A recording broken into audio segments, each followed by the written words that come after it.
Get 15% off a set of BrakeMess Select, Select Pro, or Import Direct brake pads and 2 rotors now at O'Reilly Auto Parts. O'Reilly Auto Parts. Jersey. Isn't it about time for somebody's favorite radio program? Yeah. 97.3 ESPN presents The Sports Bash with Mike Gill. When I'm driving, I got a guy on the radio who talks to me. I can't see him, but he talks to me. Now, live from inside the Ocean Casino Resort Studio, here's Mike Gill.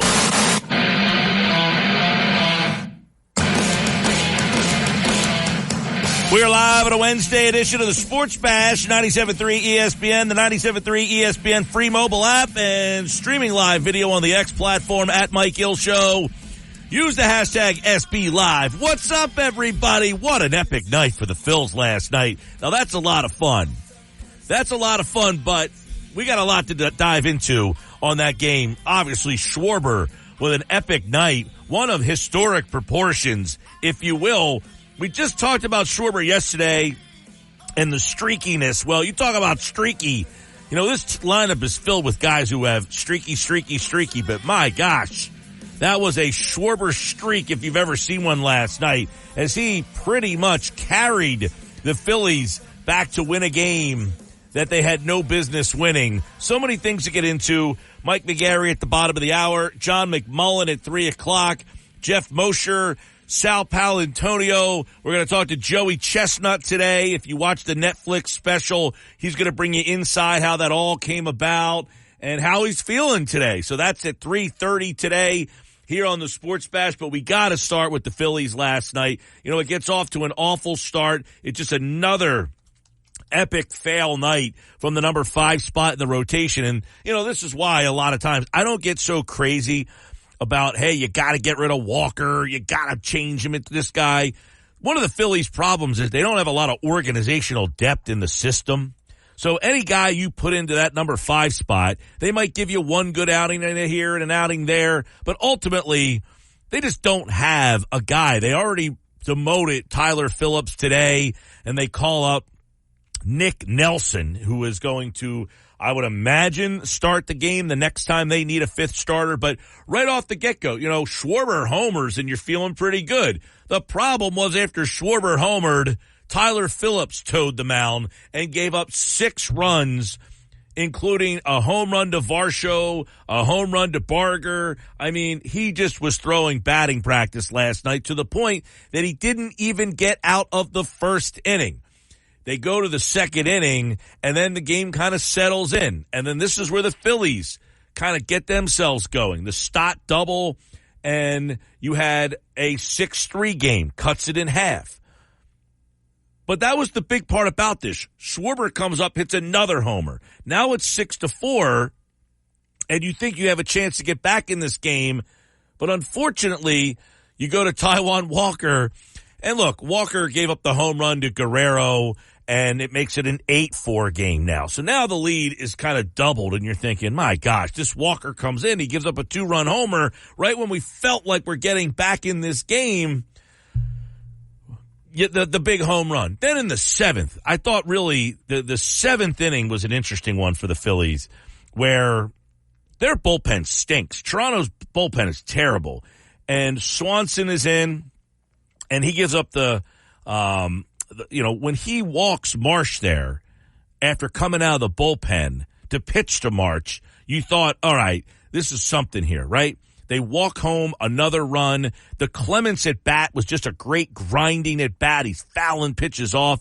How many pitches in that at bat? 11 pitch at bat for Clemens. And that one was a big one because he kind of nubs that one the opposite way. It gets a run home, and now you're down 8-6, and then you get another run, making it 8-7, and you just felt like the Phillies are going to win this game. They're going to win this game. It's 8-7. But in the 8th, with Harper up, he starts off, then you get a walk, and you can't get a run home. You can't get a run home in that 8th, and you felt like, maybe we just kind of run out of gas. But Sosa singles in the 9th to start things off. Then Clemens doubles. You got second and third with nobody out, and Schwarber hits a titanic 426-foot blast to score a 3-run home run to make it 10-8. And then, of course, it can't go with your feet up. Strom comes in the ninth, and he gives up a homer. Now it's 10-9, and then they get the final out. But, man, back and forth they go. But the Phillies' offense was finally the reason why they were able to win the game last night. You know, over the weekend against the Braves, their pitching had dominated. Their pitching had been the reason that they were able to win these games. But it was their offense. Now, give their bullpen some credit. Give the bullpen some credit in this game. Let's give you the particulars on this. After Phillips was awful, I mean, he was about as bad. That was about as bad a performance you can have the whole season right there. Walker gives up 8 hits, 6 runs in 2/3 of an inning and 2 tater shots.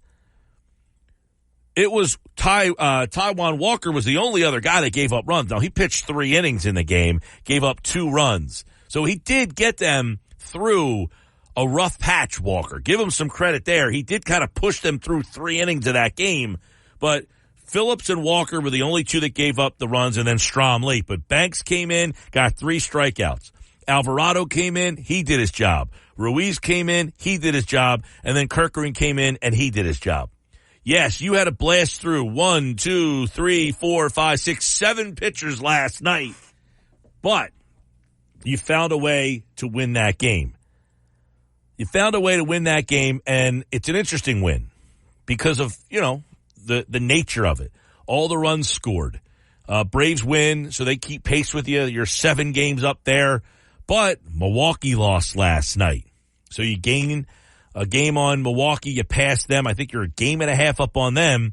And then you kept pace with the Dodgers there. So if you take a look at the overall standings, you got the Dodgers at 1 and Philadelphia a game and a half behind them. And now you move a game and a half above the Brewers. The top 3 teams in all of baseball right now are all 3 in the National League.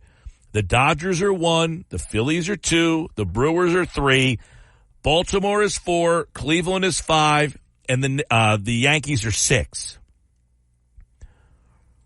So that was a big win last night because if you lose that game, you pull back to the Brewers, you fall away from the Dodgers, but getting that win, and now, of course, you have that afternoon game today. The lineup is out, and we'll get you that lineup in just a second here. Sports Bash Live, 97.3 ESPN. The lineup today is kind of quirky. I think a lot of it has to do with the day game after the night game. But here's your lineup for tonight, or for this afternoon's game. The Phillies taking on the Blue Jays. Here you go. You've got leading off Schwarber, but he is playing left field today. Correct me if I'm wrong on this, but I believe this is just the 2nd or 3rd game that he has played the outfield the entire season. But he is in left field today, Kyle Schwarber. Turner's at short. Harper is at first. Castellanos is in the lineup today, but he is the DH. Stott is at second. Real Muto is catching. Marsh is in center. Wilson is playing left. Cody Clements is at third base, and Christopher Sanchez is on the mound. So the lineup today has no Rojas, no Hayes for the 2nd day in a row, no Hayes. And apparently Hayes came down with a little something. And you've got no Bohm still. So no Bohm, no Hayes, no Rojas, and you got Schwarber playing left field, and you got Wilson playing right field.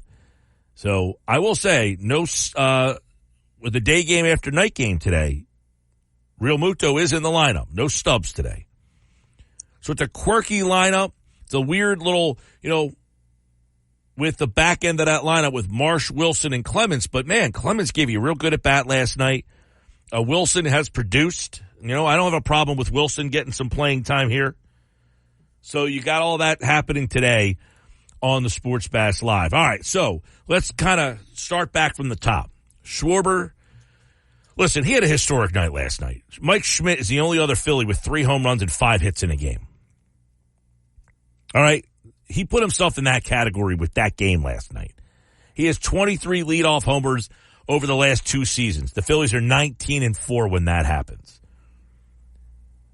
You have to ask yourself the question, how important is Kyle Schwarber to all the success for this team? Because we've been talking about Castellanos a lot, and we talk about Harper.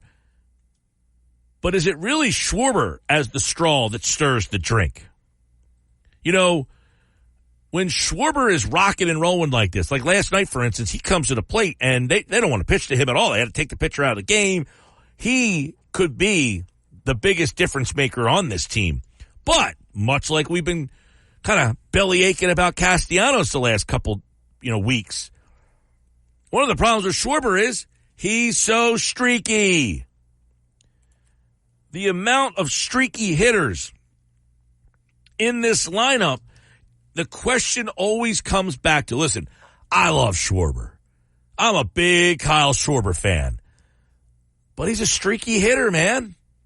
He's a streaky hitter. And when he's streaky good, he's really good. Like last night, the swing is just so quiet and easy. He just brings it through the zone, and the ball just takes off. But you look at the streakiness of Schwarber. In 31 games in April, he hit .202. In May, he hit .297. In June, he hit .267. But in July, he hit .226. And in August, he hit .214. He's up, he's down, he's all around. Now, his streakiness is less of streak in terms of hurting you because his on-base percentage is still pretty good. Overall, his on-base percentage, is fine. You have a guy who still gets on base at a pretty high clip because he gets the walks. He does the walks. That's the problem with guys like Castellanos. They don't walk enough. So unless you're getting a base hit every single time you're up, you're just not getting on base enough. But you got Kyle Schwarber who's still getting on base at a 369 clip, which is very good. It's better than last year. It's better than the year before. So Kyle Schwarber, how important is he? He's very important. He and his streakiness can carry you. He's the kind of guy that can absolutely get hot and carry you. But the problem is how long, and that's with all these guys. You talk about Castellanos a lot because I think Castellanos had the most disappointing playoff performance last year. And he had a horrible performance in the World Series against the Astros, too. So his 2 biggest series for the Phillies were his 2 biggest failures. So they stand out to me. Fair or unfair, they stand out to me. But Kyle Schwarber has also had some playoff failures as well, as has a lot of guys. It's why the Phillies don't have a World Series. It's why the Phillies are a team that a lot of people still have problems believing in. Kyle Schwarber's time in Philadelphia in the playoffs in 2022, he hit 0 in the wild card against the Cardinals. He hit .077 in the series against the Braves. Against the Padres, he hit .400 with 3 homers. In the World Series against the Astros, he hit .250 with 3 homers. Last year against Miami, he hit .250. But the problem was in the DS against Atlanta, he hit .118. Now the Phillies won. But in the National League Championship Series against Arizona, he crushed it. He hit .364 with 5 home runs. .364 with 5 home runs. Kyle Schwarber hit last season against Arizona. So he's been up and down and up and down. That's the story with this lineup. That's the story with this lineup. And it's a reason why we have a hard time going either all in on this team. 609-403-0973, 609-403-0973, Sports Bash Live on 97.3 ESPN. Schwarber, by the way, as I said, left field. It's his 3rd game that he has played in left field. It is a Going to be interesting. Somebody messaged me earlier and said, hey, if you're going to have Schwarber in left and Wilson in right, you could have at least played Rojas in center today to help them out there. Who's pitching for the Blue Jays today? I would imagine it's a right-handed pitcher, so that's why Marsh is out there. I'm imagining with the right-handed pitcher, they probably wanted Marsh's bat in the lineup, and I don't have a problem with that. Listen, I'll take pitching and defense when my other option is inferior offense. That's why I've been saying the last couple of days. I think Rojas in center is far superior than Marsh in center. And Marsh in left is far superior than Hayes in left. You know, Hayes is the weakest defender of the three. But when you're comparing Hayes against right-handed pitching, now Rojas, by the way, is no Hall of Famer against right-handers himself. He oddly hits Rojas is oddly hitting better. He's having some weird splits this year, Rojas. Obviously his season has been all over the place. He got off to a terrible start, but him and Hayes have very similar offensive numbers this year, which is pretty sad to say for Hayes. If you're in the same breath as Rojas, I don't know what that's not a good thing. So if you're not going to give me numbers much better than Rojas, you better be better than him in the other areas, right? You better be better than him defensively, speed. You better offer more things. So that's why, and I don't know what Hayes is. I guess was he sick or something, Hayes, last night? Yeah, he wasn't feeling well last night. So and I'm imagining that's maybe why he's not in the lineup again today. So Rojas, he's batting .254 against right-handers, but he's batting .198 against lefties. Yeah, which is odd. So the splits suggest he should be playing today. He should be playing. Well, I get it though. I don't have a problem with him playing Marsh against. I do. I don't understand this obsession with putting out these lineups that don't give you the best. Like Tim yesterday, Mike, was the best defense you could have possibly gotten, all things considered, because you knew that Weston Wilson wasn't going to be good at third base, so you put Sosa out there. You said, look, we're going to put Rojas in center because it's a big outfield in Toronto. I don't understand why you're putting a couple stiffs in the outfield and then putting Marsh in between them. Listen, I'm pitching and defense too. I agree with you on that. I would prefer pitching and defense over the offense, but Marsh's offense is a big upgrade over Rojas. So I don't have a problem with that. I do. My point is, if I'm going to play Rojas or Hayes, the splits suggest clearly that I have to play Rojas. That, and also the fact that if you're going to play Marsh, which I'm not anti-Marsh, but today, but again, why play him in right field and put Rojas in center?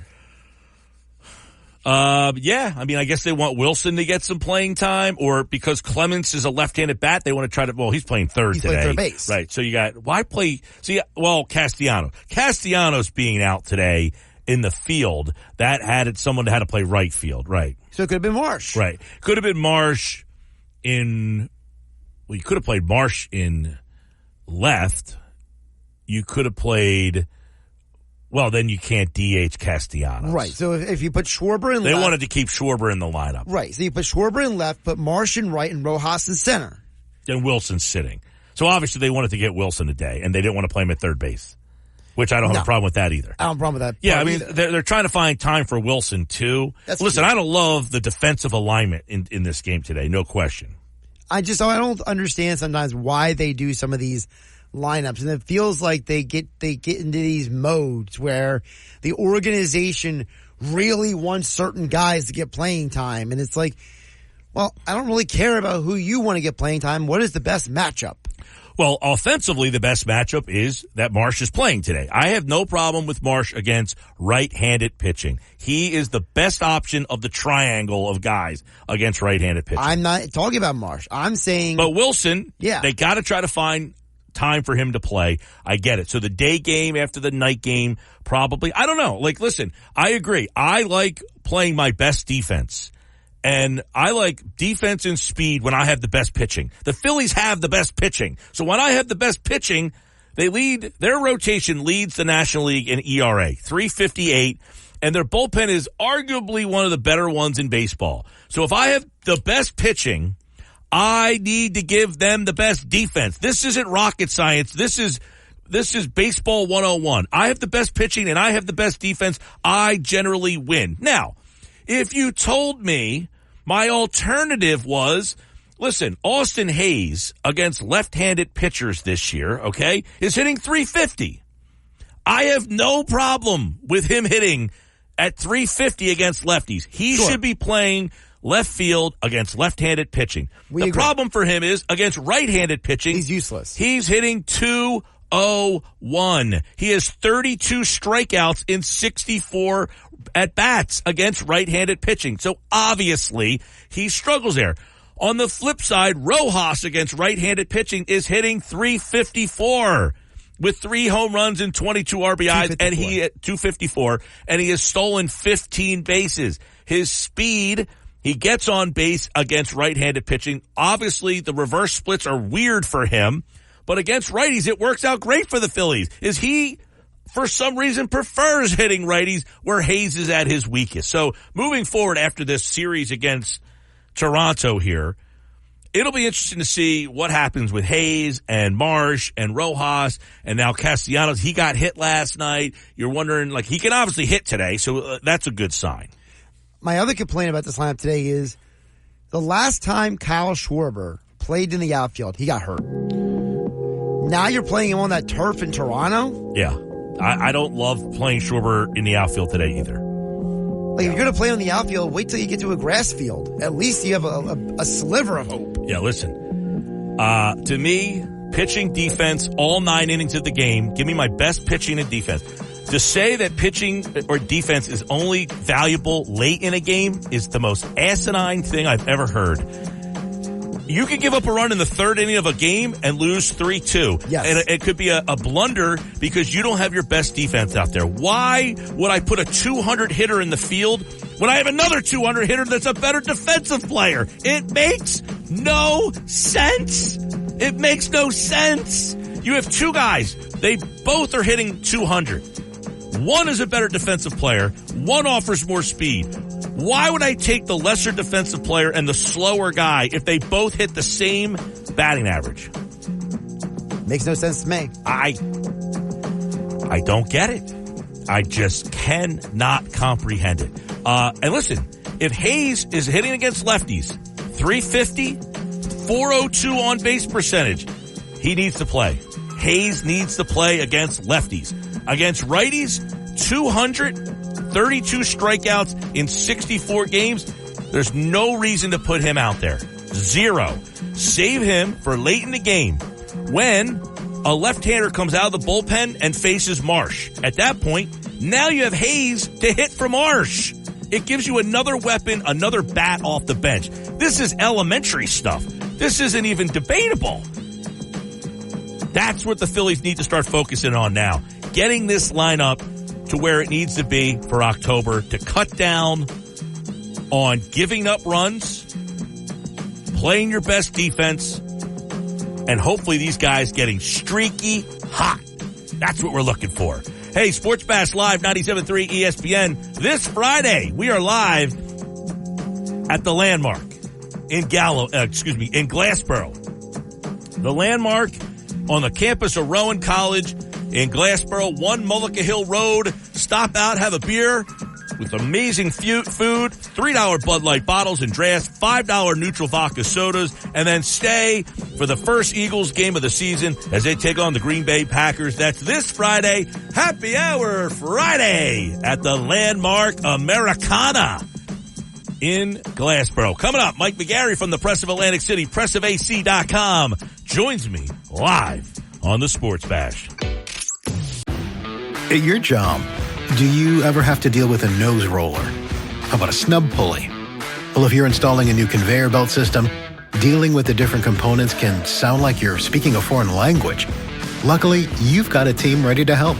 Grainger's technical product specialists are fluent in maintenance, repair, and operations. So whenever you want to talk shop, just reach out. Call, click Grainger.com, or just stop by. Grainger, for the ones who get it done. The Sports Bash with Mike Gill on 97.3 ESPN and the free mobile app. Eagles football returns this Friday night to 97.3 ESPN. They take on the Green Bay Packers in Sao Paulo, Brazil. Sal Paolantonio joins us at 5 o'clock live tonight from Brazil.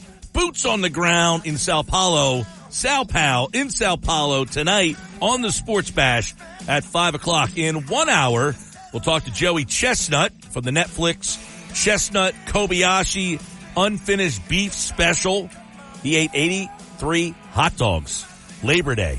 I witnessed it. It was wild. We'll talk to Joey Chestnut in 1 hour. Mike McGarry from the Press of Atlantic City. How many hot dogs could you devour in a setting? Not 83, I'll tell you that much. Maybe 2, possibly 3, if they are Nathan's. I do prefer the Nathan dogs, and if you're going to get Nathan's, if you've ever been to the original Nathan's there in Brooklyn, they taste just a little bit better in the heat of Coney Island right there. So maybe 2 or 3, but not 83. And I don't even consider, when he eats 83, he's not eating hot dogs. He's dipping the bun in water and making it like liquid. That's not for me. Well, this, by the way, the Nathan's, the Netflix special, there was no dipping of the buns. You were not allowed to dip the buns in the water. All right. But we'll talk to him about that. I'll ask him about that in an hour. Let's ask you about the win last night. Kyle Schwarber, you've covered the game a long time. You've been around these Phillies teams for all of their runs. I know you weren't in Toronto last night, but the night that Schwarber had last night, that's one of the all-timers. Yeah, definitely. 3 home runs, and really just one of the fun wins of the season, right? To be down so much, 1 or 2 innings into the game because Tyler Phillips, unfortunately does not have it again. And for them to come back, I think the win said a lot about who they are as a team. They are resilient. A lot of people have made a big deal of that during this 2 to 3 year stretch, but they do bounce back, and they could have easily punted on last night's game. And for them to rally and come back and win that game, that's one of the regular season games you'll remember when this season is over. Yeah, and it almost feels like you said that, and I thought about it. We'll see what happens today. I mean, obviously you scored 10 last night, epic night. Maybe Schwarber goes 0 for, but. If Schwarber can get going, he's been the one guy too. He's had a rough July and August for them, and you kind of been waiting to see when he's going to start taking off. Yeah, he really hasn't had that hot streak, right? It usually comes in June where he owns the month of June or something like that. He really hasn't had that hot streak. He's been pretty consistent. Up until last night, he was kind of struggling. I mean, he had that home run, that grand slam against the Marlins that kind of turned that homestand around right there a couple of weeks ago, but he's been struggling since then. It just goes to show you, Mike, people talk about, they're built to hit home runs. And when you can hit home runs like they can, you're never out of a game, basically. Yep, that's the big thing. And obviously last night was a weird night. You saw Harper kind of shaking his hand there with a swing. You had Castellanos leave the game. You had Bohm lead the game. It felt like a weird night, but for them to get the win on a night like that where Weston Wilson has to come in, Clemens had a big at bat in the game. You used almost the whole bench. That felt like one of those nights that you hope kind of gets them to maybe that jumping off point for September. Yeah, and an underrated part of that last night was the bullpen, which has pitched excellently the past couple of weeks and has to be at its best going into the postseason. They came in and they shut down Toronto, down 6-0 early. They came in and shut them down and really allowed the Phillies offense a chance to come back and win the game. Matt Strahm was tremendous closing out in the ninth inning there. They got some key outings from other guys in there. So Tanner Banks coming in, getting some big outs there. So, and the bullpen has really, really pitched well the past couple of weeks. And what's the key to postseason success, right? It's starting pitching, it's bullpen, and it's hitting the ball out of the park. And they did 2 of 3 last night, and it was good enough for the win. Yep. Obviously tonight, what do you think of the lineup today? Schwarber and left. Castellanos is the DH today. What do you think of Schwarber and left, though? Hits 3 home runs, and his reward is a day in the field, right? Basically, I mean, obviously, I haven't seen any reports on Castellanos, but maybe they want to get him off his feet for a day. I know he's got a little bit of a leg issue, so keep his bat in the lineup, but get him off his feet for a day and allow him to recover after getting hit by that pitch last night, and put Schwarber out there. out there in left field. Reminds me of a funny story. Schwarber had played left field earlier this year, and he said he was actually, after the top of the first inning, he played at Citizens Bank Park. He came in and said he was winded because he had to turn around and get right back up. He had to call timeout before his first at bat because he wasn't used to being in the field and then getting up right away. But I think it's more or less get Castellanos off his legs after getting hit by a pitch last night, and give Schwarber a little time out there in left field, get the blood going a little bit. Yep, and obviously no Bohm today, so you got Clemens over there at third. You got Wilson playing right field with Castellanos. And so we were laughing. We said, if you're going to give Schwarber and Wilson in right field, couldn't you give me Rojas in center field at least there today? Right. But listen, I don't have a problem with Marsh playing. He's not the best center fielder. He's definitely much better in left field, but against right-handed pitching, I don't have problems with Marsh playing. It's going to be the Hayes thing when he's back and around. I guess he's sick or something, but he has really struggled against righties. He has not given them, so it'll be interesting to see where they go from here against right-handed pitching. Will it be Hayes or Rojas getting those right-handed at-bats? You got Hayes hitting .201 against righties, and you got Rojas, oddly, is a better hitter against righties than he's been against lefties.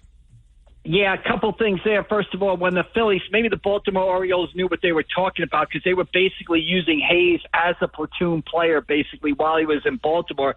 He was hitting great against lefties. Like you said, he hasn't done anything against righties here. The Phillies thought he could be an everyday player. They're going to give him a chance to be an everyday player. We'll see where that experiment goes over the next couple of weeks. And I come back to you, when Johan Rojas is in the game, things seem to happen. Now, not all of it's good, but he seems to be a guy who's around a lot of action, and I still think defensively the Phillies' best lineup has Rojas in center field and a Marsh Hayes platoon in left, not only defensively but offensively. That's the way I would maybe go in the postseason because I think Rojas is one of the few players out there that can change a game with his glove and his ability to get to balls in center field. Yeah, and that's I agree. I'll say, and see if you agree or not. I mean, we might disagree on this, but playoff time, give me the best pitching, defense. If I get speed and defense, I'll take that from Rojas over Hayes hitting .201. That to me, and then I have Hayes who can hit lefties as a bat off the bench late in the game. If Marsh is up and they bring a lefty in to face Marsh, okay, then I bring Hayes in the game. It gives me another move. Rojas being on the bench for me, really I have him as a defensive replacement or a pinch runner. I'd rather his defense for the full 9 innings and Hayes' bat later on in the game. Yeah, I agree with that 100%, especially if Hayes. Now, if Hayes were to get hot over the next couple of weeks and raise his average and start mashing right-handed pitching, I might think differently about it. But if Hayes is going to hit 200 against right-handeds, that's not doing me any good. And I agree 100%. Give me Rojas in center field. I think the best version of the Phillies has Rojas in center field. And I just think in these big games, I'll take a shaky at bat for him for the ball he's going to chase down in the gap, or the one he's going to catch at the fence that nobody else is going to get to. So yeah, I think the best version of the Phillies lineup has Rojas in center field and a Marsh Hayes platoon in left. And I think you're 100% right. The moves it gives you off the bench, the opposing manager is going to have to think if he's bringing a lefty to face Marsh. You're going to counter with Hayes, and if Hayes is hitting well against lefties, just gives you another tool in the toolbox for late inning maneuvers. Yeah, I mean, obviously, you have more offensive moves late in the game with Hayes on your bench than you do Rojas. You're not going to hit him for anybody at any point. You might say, hey, I could deploy him defensively for 1 inning, but there might not be a ball hit to him in the 9th inning. But you might have 3 balls hit throughout the game that he saved you on. Exactly, and we've seen him do it. We've seen him chase down balls in the 2nd or 3rd inning that has gotten pitchers out of jam and allowed them to go deep in the game. And especially, Mike, if you're going to rely on the starting pitching, because what's the strength of this team? To me, what differentiates the Phillies from the Dodgers, the Phillies from the Yankees, the Phillies from the Orioles, the Phillies from not so much Arizona maybe, but the Phillies from the Padres?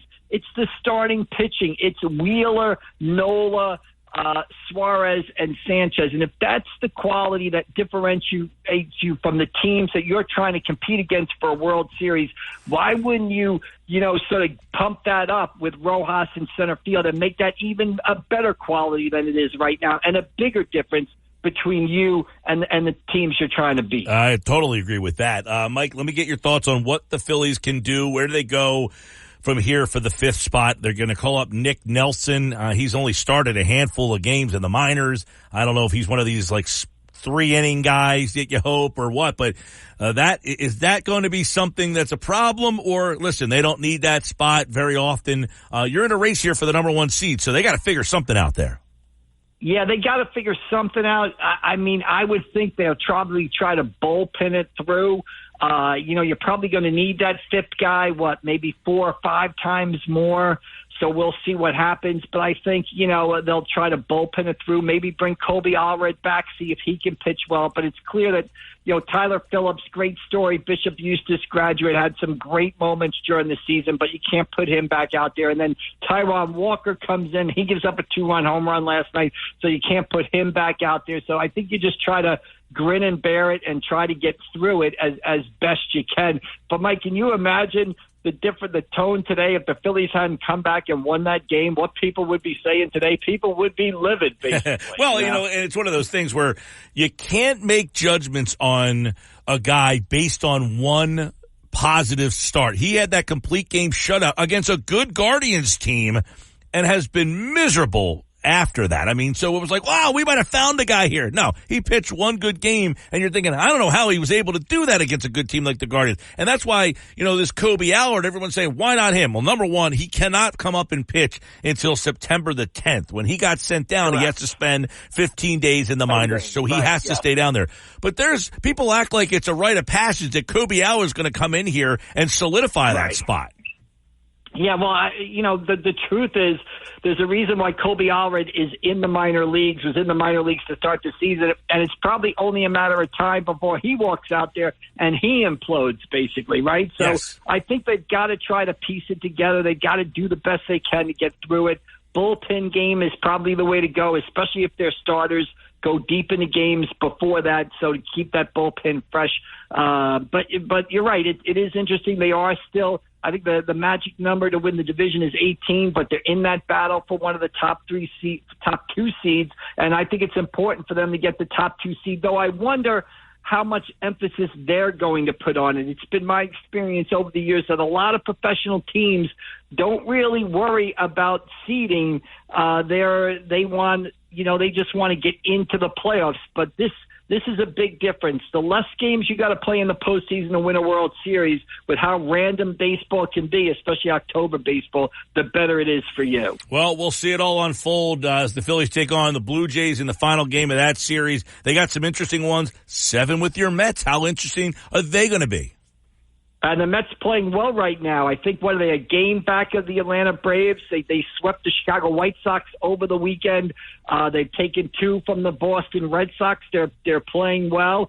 Francisco Lindor at shortstop. I know everybody talks about Ohtani, and he's probably going to win the MVP, but Francisco Lindor has had an outstanding season, and he plays in the field, too, which I think makes a big difference when it comes to the MVP. So the Mets making a run here, and it is 7 games, and the Mets are going to need all 7 of those games. So those will be high-level competitive games, and it'll be interesting to see, how the Phillies play those games and, and how that situation plays out, because it'll impact the Mets' playoff hopes, and it'll definitely impact whether or not the Phillies get, one of the top 2 seeds. Yeah, no doubt about that. The Mets are going to be a factor in this race. 7 times they play. By the way, the Mets are 7.5 games back of the Phillies. There was a 7-game gap between these two teams at one point. I don't remember what happened there. Mike McGarry, everybody, from the Press of Atlantic City, pressofac.com. I know a lot of football coming up this weekend. We'll talk more about that on Friday's show. But, Mike, we appreciate the time as always.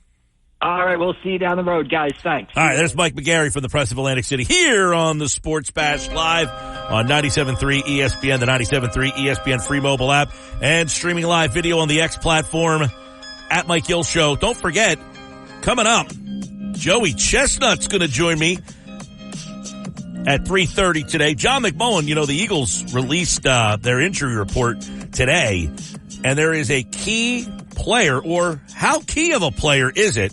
We'll talk to John McMullen coming up at 3 o'clock, as the Eagles injury report does have one player listed as out. Sports Bash on 97.3 ESPN. Knicks Nuggets today. Jeff Mosher for football at 4. Sal Paolantonio tonight at 5. Stick around. More Sports Bash on the way. It's the America. We are endowed by our Creator with certain unalienable rights, life, liberty, and the pursuit of happiness. By honoring your sacred vocation of education, you impact your family, your friends, and your community. At Grand Canyon University, our online bachelor's, master's, and doctoral education degree programs allow you to balance online coursework with observational and hands-on experience in the field. Find your purpose at GCU. Private, Christian, affordable. Visit gcu.edu. Mike Gill. And I am the voice of the voiceless. On 97.3 ESPN and the 97.3 ESPN free mobile app. 2:51 Sports Bash. We got a programming update for you. Football at 4 today will be at 4:30 with Adam Kaplan. Knicks Nuggets will be at 4 o'clock today. So football at 4, 4:30. Adam Kaplan pinch hitting for Jeff Mosher. That's today on the Sports Bash. Coming up in 9 minutes, John McMullen will tell us why Devin White's job might be in jeopardy. He was placed on the injured list yesterday, listed as questionable. Today, he was ruled out for the game in Sao Paulo against the Packers. So no Devin White for the opener. Now, you might say, wow, they signed Devin White. He's the one linebacker on this team that has some experience. Well, it might not be that big of a deal. You know, you take a look at the Eagles and what we've been hearing. If you listen to this show the last couple of weeks, if you've been plugged in here, we've been telling you, McMullen's been telling you that he thinks Nakobe Dean has been the best linebacker down there at camp for Philadelphia. So what does that mean for him? Well, apparently, according to, you know, McMullen, remember, he said here he thinks after they kind of closed the reporters out that they might make a change at linebacker. Now, I'm not saying they made a change. I'm not saying that this is something, you know, conspiracy theories here, but is Devin White going to get his job back is the question. You're going to get Devin White and Zach Bond on Friday night. Are you going to get those two guys off the field, though? How does Devin White factor into this team moving forward here? You know, when they made the signing, I told you guys, wasn't a big fan of the signing. I did some digging down to people I know down in Tampa Bay, and there wasn't a lot of positive things to say about Devin White. So I wasn't overly optimistic on what White was going to bring to this team, but I know he's a big name, and he had a big year with 9 sacks a couple of years ago, 140 tackles, and they won the Super Bowl. Tampa Bay did, and he was a part of that. He was a big part of that. He was a good player on that 2020 Super Bowl winning team. But he hasn't been a very good player since. And I think fans sometimes get wrapped up with the names, and Devin White was a first-round pick, and he was an all-pro player one time. And that gets people excited. And we were telling you on this show not to be overly excited. Well, it sounds like Vic Fangio and the Eagles may agree not to be too excited about Devin White. He is ruled out, but we'll talk to John McMullen about this coming up on the other side. What does it mean for White moving forward? What does it mean for that position moving forward? That's coming up next on the Sports Bash Live on 97.3 ESPN, the 97.3 ESPN free mobile app, and streaming live video on the X platform at Mike Gill Show. Use the hashtag SB Live, and don't forget, this Friday night, you can listen to the Eagles and the Packers with Merrill Reese and Mike Quick right here on your home for Eagles football, 97.3 ESPN. On the other side, John McMullen from Burge 365 joins me with an update on the injuries and the Eagles right here on the Sports Bash on 97.3 ESPN.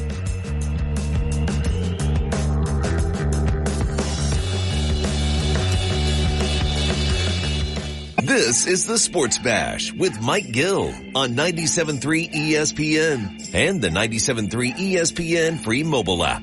Now live from inside the Ocean Casino Resort Studio, here's Mike Gill. And I'll remind people, while they were 10-1, they were 10-1 by the skin of their teeth. They weren't in dominant fashion.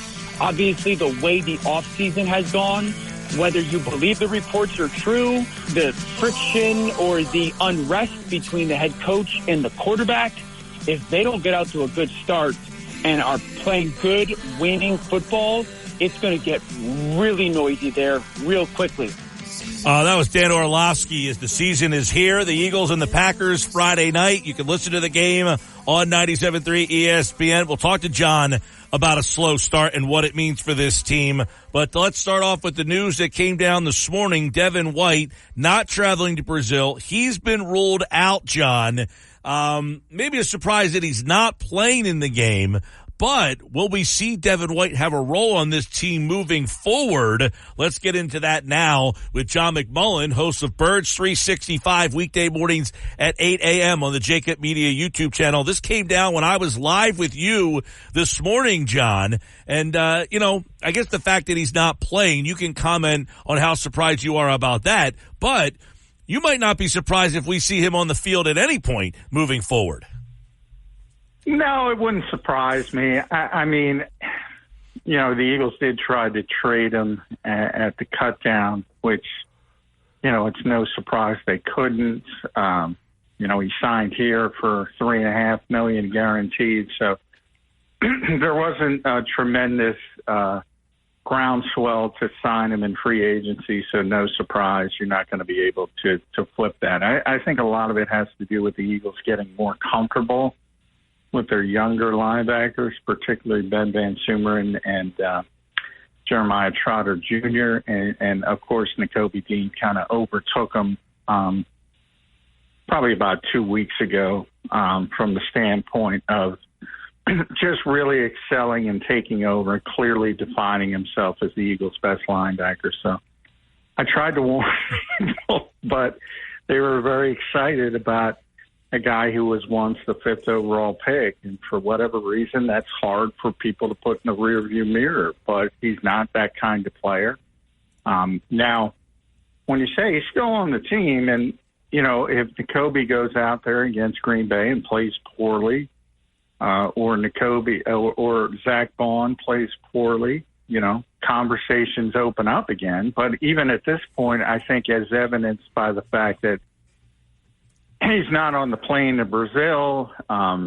They were trying to trade him. I think, then they might turn to Ben or Trot. So, it's not looking good for Devin White right now. Right. So what are, obviously you got Bond and Dean. Let's start there. I mean, is that a good enough linebacking core? They're putting a lot of eggs in the Bond basket here, it seems like. Well, I think there's more eggs in the Nakobe basket, which I think there have been in the past. I think people thought they weren't in there. In hindsight, as we look at it, how they handled it, I thought it was interesting because they kept starting Devin White and Zach Bond every day, and people got caught up in that first rep, and I get why, but as you started to get later in camp, if you forgot about that first rep and just added up the first team reps, Dean had surpassed Devin White, and that was the indication that Vic was going to go in that direction. But for Zach Bond, I think it's a different role. I think, and we'll see. People tend to keep things vanilla, but I think if you look back to last season in Miami and how Vic Fangio used Andrew Van Ginkel very effectively as sort of a hybrid all-ball linebacker / edge rusher, I think that's what he's going to do with Zach Bond. And that's a completely different role. So, but we'll see how it shakes out. If it's just a strict weak side linebacker, then yeah, everybody's in the equation if Zach plays poorly. But I think he wants him for that specific Van Ginkel role because that was a big deal for him in Miami last year. And it's hard to imagine him playing up to that level as Andrew did. But I think that's what he's shooting for. Right. So you're looking at a situation, John, where your starting linebackers are now Nakobe Dean and Zach Bond. And what you're saying is you're not sure that this ankle injury will get White back on the field once it's resolved. Yeah, I mean, again, look, Nakobe's not leaving the field as long as he plays well. I mean, that he's the starter. He would have been the starter if there were no injury. And then it would have been interesting. I had sort of projected that Jeremiah Trotter Jr. would be the inactive one if Devin White was healthy, and Devin would sort of serve as the backup, and then you'd have the special teams players, Ben Van Sumer and Oren Burks. Now it'll be Trotter. Is he ready? Don't know. Does Vic feel comfortable enough with Ben Van Sumer? And, it's ironic. I think people forget. The Eagles originally signed Oren Burks to be that game day third linebacker. And maybe he fits into that role. But, I don't want to say, the conspiracy theories. I don't want to say it seems like Devin White is not happy with how this unfolded. I would imagine. Right? Because, if it's an ankle injury, normally he would take the trip with the team. And that was a big red flag to me. We don't have history of going to Brazil, so maybe they just said, well, he's hurt and we're not going to take any injured players, but everybody's healthy, so there's nothing to compare it with. Mm-hmm. I know the Eagles aren't taking they're taking some of their practice squad players, but not all of them, and that's in case something goes wrong in Brazil. Right. But, there's no other sort of defined injured player. So, if somebody else was out with a high ankle sprain and they didn't take them, maybe it wouldn't look as bad. Right. But it looks kind of strange. Well, and I guess John McMullen's with us, Birds 365. He's the host on the Jacob Media YouTube channel weekday mornings at 8 a.m. I mean, I guess what you're saying is, look, Devin White's injury, if you were somebody that was hoping that he was going to help this defense out or do something, you probably should not be as disappointed as maybe as you would think, as losing your starting linebacker. You're saying basically, the Eagles made it. Lose their starting linebacker. Right? Maybe the Eagles didn't have the same vision that the fans did about this guy. Yeah, well, I mean, the Eagles played into it for a while, and they're part of the problem because they talked him up like he was the 5th overall pick. But the money, the contract says more than the words, and the contract was 1 year, $3.5 million, which is somewhat significant for the Eagles in their history at that particular position. But it was always clear that if things didn't go well, that they could move on very, very quickly.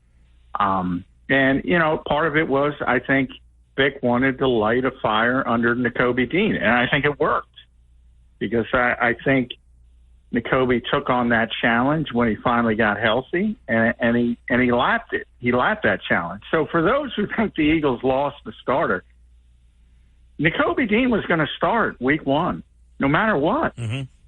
He won the job. Well, I guess people thought that it would have been White and Dean, maybe. No, wasn't going to happen. So Bond won this job. He was a clear-cut winner here, you're saying as well. Yeah, but I think those are different positions. So I don't think it was, and that's why I bring up the Van Ginkel aspect of it. I think he wants a different trait at that position.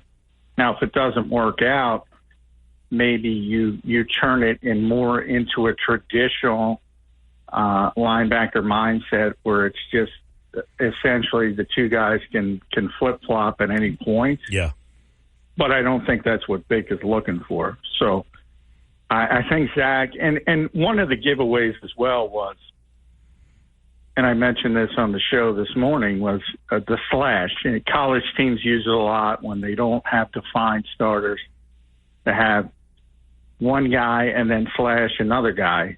In other words, they're co-starters on the depth chart. And, Zach Bond was by himself. There was no slash. There was a slash with Devin White and Nakobe Dean, and that was more about the Eagles' goofy competitive advantage and trying to hide that from Green Bay as long as possible. We're talking with John McMullen. By the way, Kyle Schwarber leads the game off with a leadoff home run. So that's his 4th home run in about 5 swings, it feels like. Air Phillies 1-0. John McMullen is with us. So Devin White ruled out with the ankle injury. Will he get that job back when they play Atlanta? Fluid, I guess, right? I mean, if these guys go out there and play well, he's probably lost his job. If they go out and struggle, I guess. But I guess the follow-up to that would be 1 year, $4 million, 7.5 it could get up to. What does that mean about his spot on this team and his, what happens now? Yeah, I think they can move on pretty quickly depending on how they feel. What we don't know is how they feel, is how Vic feels about if Ben Van Sumeren or Jeremiah Trotter Jr. were forced to play immediately. If Nakobe gets hurt again, and they got to go in there and be the Mike linebacker. Is he comfortable with that? Probably not, would be my guess, not at this early stage of their careers. So I wouldn't completely shut the door, but the fact that, an Albert Breer reporter is pretty plugged in that the Eagles were looking to trade him or were open to tells you the long-term situation is not there for him. Yeah, so I don't know. I mean, you don't want a miserable guy sticking around, so they just get released. Is that possible? Yeah, it's possible. I do think they'll wait a little bit, depending on. And again, you're right. If you got a disgruntled guy who starts, not wanting to be involved and things of that nature, and I haven't gotten that. Devin seems like a very good person, a professional, so I haven't gotten that at all. But, now that it's clear that he's not going to have a role, at least early in the season, barring injury, and even you talk about, if you get blown out by Green Bay, worst case scenario, the linebackers look bad. I don't think Vic would pull that trigger right away. Right. And go back to Devin White in week 2. So, it'll be interesting to see how he handles it and if he accepts the role of being a game day backup, and maybe that ends up being his role. Yeah. Well, we're talking with John McMullen. A lot of news around the Eagles, especially at that linebacker spot, which is always a question about this team. Dean and Bond appear to be the two that are in play now to be the starter. Oren Burks, does he get elevated for, or is it Trotter would be the third guy? Who do you got there? I think all 5 are going to be active for Green Bay because Oren is a very good special teams player. Ben's is a core part of the special teams, and Trotter will probably act as that game day backup. But as far as who we would put in that type of situation, I don't think 100% it would be Trotter, but I think all 5 will be active for the Packers. All right, we'll keep an eye on that, obviously, as a different look, possibly. John, not as surprised. Fans maybe more surprised in the role. We opened up with how important this game is. We talked a little bit about it yesterday. But do you view this game as if, wow, they don't win and they don't look good, that could set the tone for what could be this thing going off the rails early? Or are you not going that far? No, I heard that clip before I came on. That's like 2 days in a row. I give Josh credit, or you, who's ever pulling these things. Where are these guys getting these grandiose proclamations after 1 week? I think that was Orlovsky. Correct me if I'm wrong. Yes, that was Orlovsky.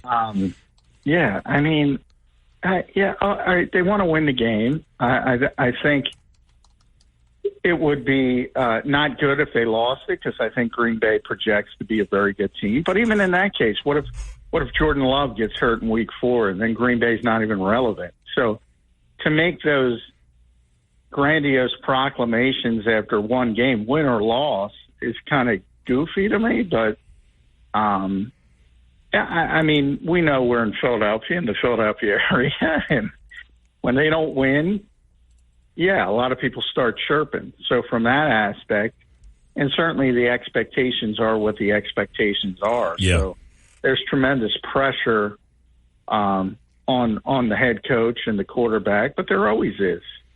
Maybe a little bit amplified because another perceived bad season is probably it for Nick Sirianni. But yeah, I don't think 1 week would be panic mode, or should be. Not to say that some people won't go down that route. You know what's going to happen, though. They lose 30-7. You're going to get panic. But well, I think if they, I can't imagine them with this talent scoring 7 points against this Green Bay defense. So, yeah, maybe in that type of scenario, maybe it would amp up pretty quickly because I don't think defense is Green Bay's strength. So maybe in that type of scenario, and certainly if Jalen Hurts doesn't handle the blitz well, because that's been the whole crux of the offseason offensively, is to get better against the blitz. So if that doesn't look better, that could create some problems. But, yeah, as long as they get out of Brazil, I don't think the season is over. All right, John, Jason Kelce responding to Jalen Hurts and the pre-snap call controversy that Hurts kind of created a little bit on a local radio station. I love how Jalen Hurts says it and we get blamed for it. Like, what did we do? Well, Jason Kelce responded and said the media misrepresenting Hurts with the pre-snap calls topic. I misrepresented I love Jason, but come on. We didn't say it. He said it. I just asked him about it. And I asked Nick about it. I was the one who asked them both about it. And they both answered it, and that's it. All right. But he said it. And I did see Jason's answer, and he's right. He's from the perspective of, look, the quarterback's got to be comfortable with hot reads. And again, I said it on my show. I'll say it on your show. I've said it 100 times. There's no such thing as a called hot route. That's the quarterback and the receiver. And the receivers being on the same page. And Jalen wasn't comfortable doing that last year. Kellen Moore is here, not for the motion. He's here to get Jalen Hurts up to speed so he understands how to pick up the blitz, where to go with the football, and he's prepared to do that. The other stuff is white noise and, shiny baubles for everybody else. Now, can he handle the blitz? Well, that and Kelce did address the Eagles' issues against the blitz last season, and I don't know what do we think the issues were. And how comfortable do we feel that changing the coordinator is the fix for that? Well, it's about the teaching aspect. It's not about the play calling. It's about teaching him to be prepared for it. So I think that's boring for people, but that's what it's about. And he wasn't taught properly last year. So if you want to blame Nick, feel free. If you want to blame Brian Johnson, if you want to blame Jalen Hurts for being less engaged, as he called it, feel free. But as you'll notice, Jason knows the protections to call. And he's calling the right protections basically more than anybody else, and that's including quarterbacks. That doesn't mean you still don't have to identify where the blitz is coming from as a quarterback. That doesn't mean you don't have to alert the receiver that he's hot and where he should be because said blitzer is coming. And that's what they failed on, the second part of it. Yeah, I mean, because, someone would say you got Jason Kelce, you got Landon Dickerson. Last year, you had a couple different right guards in there, so that wasn't your strongest position. But you had a really good offensive line. Why were you ill-equipped to figure out some of these problems? Well, Jalen kind of said it. He was less engaged. He was told not to worry about certain things. He called his learning halted. And that's what Jason kind of said. Now he'll be able to take that next step. He's been craving it, and either he's going to do it or he's not going to do it. And, that's a lot of pressure on him as well because it's, Kellen Moore can't call a hot route. Kellen Moore can't tell him what to do when the blitz is coming. And Lane Johnson last week said, it's coming. Until we prove we can deal with it, teams are blitzing us. Everybody knows it. The Eagles know it. And until they prove they can handle it, it's coming. Well, it'll be a big story. It starts Friday night. We'll have more on this game, of course, throughout the week. It's the Eagles and the Packers, and it's on 97.3 ESPN. John McMullen will have more tomorrow morning. Birds 365 at 8 a.m. on the Jacob Media YouTube channel. Check him out there and here on the Sports Bash. Thanks, John. Hey, thanks, Mike. As always, John McMullen here on the Sports Bash. We give it to you here, 3 o'clock, leading you up to the Eagles opener, of course. By the way, Kyle Schwarber with a home run as the Phillies lead 1-0. If you're watching the live video, we'll keep you posted over there. And, of course, if you're listening on the Sports Bash, we got you covered over here. Schwarber, his 4th home run in 2 days. We were talking about yesterday how Schwarber not showing the same power. Well, he's laughing at us right now. Coming up on the other side, he ate 83 hot dogs on Monday. I would imagine by Wednesday the indigestion has not gone away. But you'll hear about him coming up next as the Netflix hot dog eating champion Joey Chestnut joins me right here next on the Sports Bash live on 97.3 ESPN, the 97.3 ESPN free mobile app. And yes, Joey will be live on the video streaming at Mike Gill Show. Use the hashtag SBLive. It's America. We are endowed by our Creator with certain unalienable rights, life, liberty, and the pursuit of happiness. By honoring your sacred vocation of education, you impact your family, your friends, and your community. At Grand Canyon University, our online bachelor's, master's, and doctoral education degree programs allow you to balance online coursework with observational and hands-on experience in the field. Find your purpose at GCU. Private, Christian, affordable. Visit gcu.edu. with Mike Gill. Do I have everybody's attention now? On 97.3 ESPN and the 97.3 ESPN free mobile app. All right, everybody, welcome back. Sports Bash Live, 97.3 ESPN, the 97.3 ESPN free mobile app. Streaming live video on the X platform at Mike Gill Show. Use the hashtag SBLive. Well, Labor Day, we were in front of the television. Were you? Well, if you weren't, you still have a shot to do it. You can go back on Netflix and watch this man. He joins me now on the Sports Bash. Joey Chestnut is in the house on the Sports Bash a couple days after devouring 83 hot dogs and buns. Unbelievable performance, man. What's up? Good to see you, brother. Oh, man, good to see you again. And, yeah, it all worked out. It was a long hot dog summer, and finally it ended right.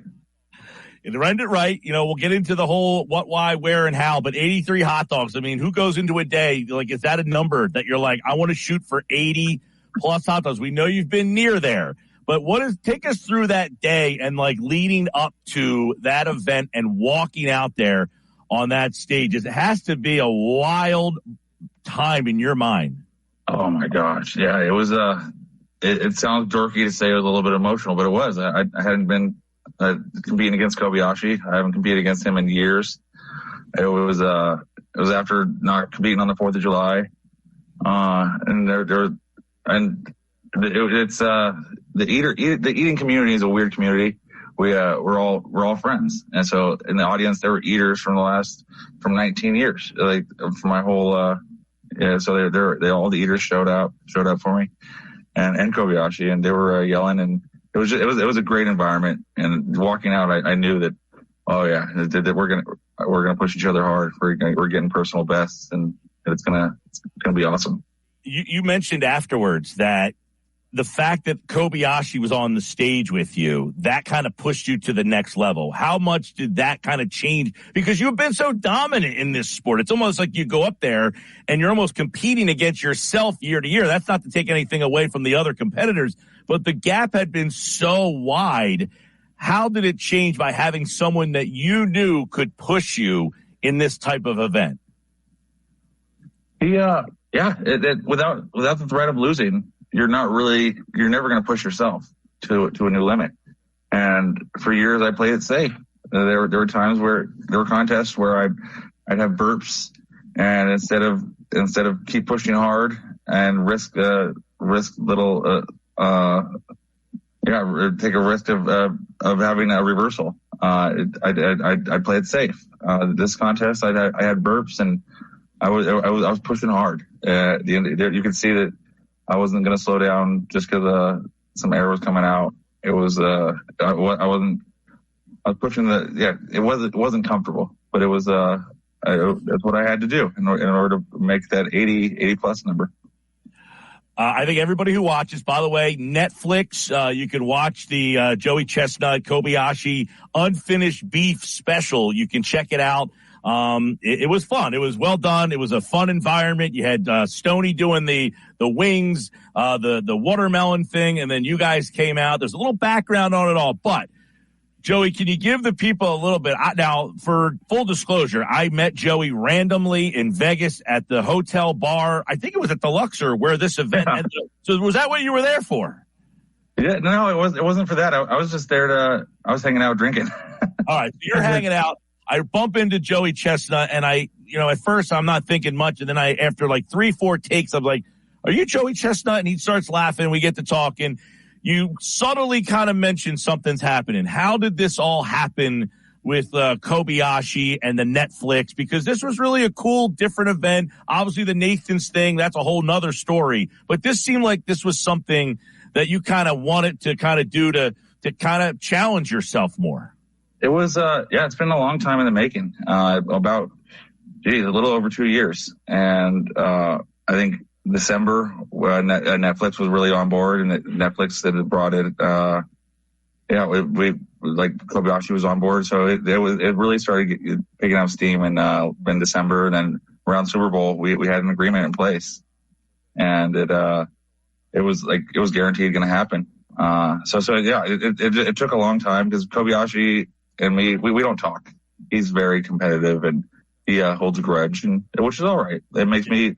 It's every time we get together, we're out for blood, and so he, dude, it really was Netflix. They had a vision. They wanted to make the ultimate contest, and they did. Everything across the board was great because I don't know if you're familiar with Nathan's. Every year there's the numbers come into question. There's the counting. They had counters with digital counters. Everybody knew exactly who was at what. They had penalties for debris. So Netflix did a ridiculous, amazing contest, and they raised the bar. No dunking, Joey. Now, I think a lot of people, myself included, the thought of eating a wet bun is disgusting. Like, anytime I see you guys do that, it just skeeves me out. How does that help? And the fact that I did notice you put water in your mouth to start the event. Oh, you noticed that? I did notice. You took a sip and you had it in your mouth holding it. And then I said, all right, they're getting around it, the dunking, by loading their mouths up with water. But why do you guys wet the buns? Tell the people, because everyone is so grossed out by that. Oh, dude, the wet bun is hard. I don't like the wet bun either. But for the most part, for years and years, it was the fastest way to eat a hot dog. Because when you eat any kind of bread, you're going to chew it until you produce enough saliva to swallow, or you're going to take a sip of water to help swallow anyways. But you can't swallow a dry bun. Somehow there's going to be liquid to help it swallow, and the wet bun is skipping a step. So training for this contest, it was one of Kobayashi's rules that there was no dunking, and so I went to the drawing board and figured out a technique and got stronger at swallowing drier buns and how to drink water, the timing with the drinking. And so I actually figured it out. So I start the contest with some water in my mouth, but when I take a sip of water, I take a little bit more water than I need, so that a little bit of water is still in my mouth. So that when I put the next bun in my mouth, it gets wet. And he was absolutely soaked afterwards. Oh yeah, we all it's you got to use the water. You got to get it wet. And you got to find a way. So were you worried about the non-dunking? Because you said afterwards, I'll never do dunking again. Like, I like the fact, but were you worried about it? Because my buddy goes, they can't do the buns. And I said, I don't know if that's going to help. Like, I figured the numbers would be down because you couldn't wet the buns, but I guess you figured out a way to get around that. Yeah, well, the dunking the buns, actually, it's a little bit of work. It's complicated when you're full, and it's like, oh, you got to separate the bun, meats, and then the wet bun. So the first 5 minutes of Nathan's is probably a little bit faster. So if I ever went back to do a contest, I'd probably the first 5 minutes would be dunking. The last 5 minutes, I can stand up straight. It's just easy motions. Eat the hot dog, close my eyes, take a sip of water, swallow. I can find my happy place. You can't really find that rhythm when you're dunking. So it's the no dunking is a little bit easier when you're towards the end of the contest, and it's a grind. I'm telling you, there was moments of that where I feel like you were blacked out, eyes closed. You just were like a conveyor belt, like the motion. I was like, this dude is on pace at one point for over 100 hot dogs. Like I said, this guy's on pace for 100 hot dogs. Now, my one question was, can you see how many dogs you've eaten, or do you not know? Like, is the scoreboard only behind you, or do you know how many you've brought down? Dude, they had one right in front of me. I could see exactly where Kobayashi was at and where I was at. And there was this guy. He was Dame Drops. I don't know if you know his YouTube channel. He's like 6'7", big dude. And I could hear his voice. I was like, I had like a weird connection with him. Like I could just hear his voice, and he was yelling at me every time I'd look at the numbers. He was like, "Don't look at the numbers, keep eating." And he was pushing me. And every time I would get lazy, this dude was like on me. And I got to reach out to him and thank him for yelling at me. Like he was just a beast. And dude, yeah, I could see the numbers, but I do my best when I'm like a shark. I just close my eyes and I'm just in the zone. So obviously you mentioned, you and Kobayashi, that's real. You guys do not get along. Is that accurate? You don't like each other? I mean, I love what he does to me. I love that he makes me better, but I'm still waiting to hear an excuse every time. Every time he loses. Because I was watching with my girlfriend and her son, and he's too young to know who Kobayashi was, and I'm trying to explain to him like this guy was unbelievable, and then Joey comes in. And you had told me in Vegas, but you could explain to our listeners, like, this wasn't something you said it in the Netflix. Like, if you could tell your 9-year-old self that this is what you were doing, like, how did you kind of ass backwards yourself into this world? Dude, it doesn't make sense. I really am. I'm like a normal guy. I was getting my engineering degree, and I was working in construction management, and I started doing these contests, and it just got bigger. I thought it was weird, and I didn't even want to do the first one. And so I did the first contest, and as soon as I started, I was like, oh my God, I love it. I get to beat these guys, and I get to eat, and there's like people yelling. It's just wild. The whole thing's wild. And that's why I became like a weekend warrior, and it just got bigger and bigger. And it's been a fun ride. Unbelievable. Yeah. So how does one find out that you can, like, you're good enough to eat 50, 60, 70, now 83 hot dogs? Like, how do you get to the point where you're just continuing to devour without, like, whatever the worry of indigestion or anything? I love your picture with food wipes, by the way, afterwards. I've definitely, dude, I use the Prilosec. I use, it's taken a lot of figuring out my body. And I remember when I was younger, I entered my first contest just because I was the biggest eater in the family. And my friends knew I could eat, and I was kind of shy about it, but I've always been the biggest eater. And then once I started figuring out my body and keeping a food diary of everything I'm eating and how I'm feeling, and I know I won the contest before it starts usually when I'm empty and loose. Like I'll go into the contest, like when we weighed in, I think I weighed in at 220 or 222, and the day that 24 hours later, I was like 217. I'm like 5 pounds lighter.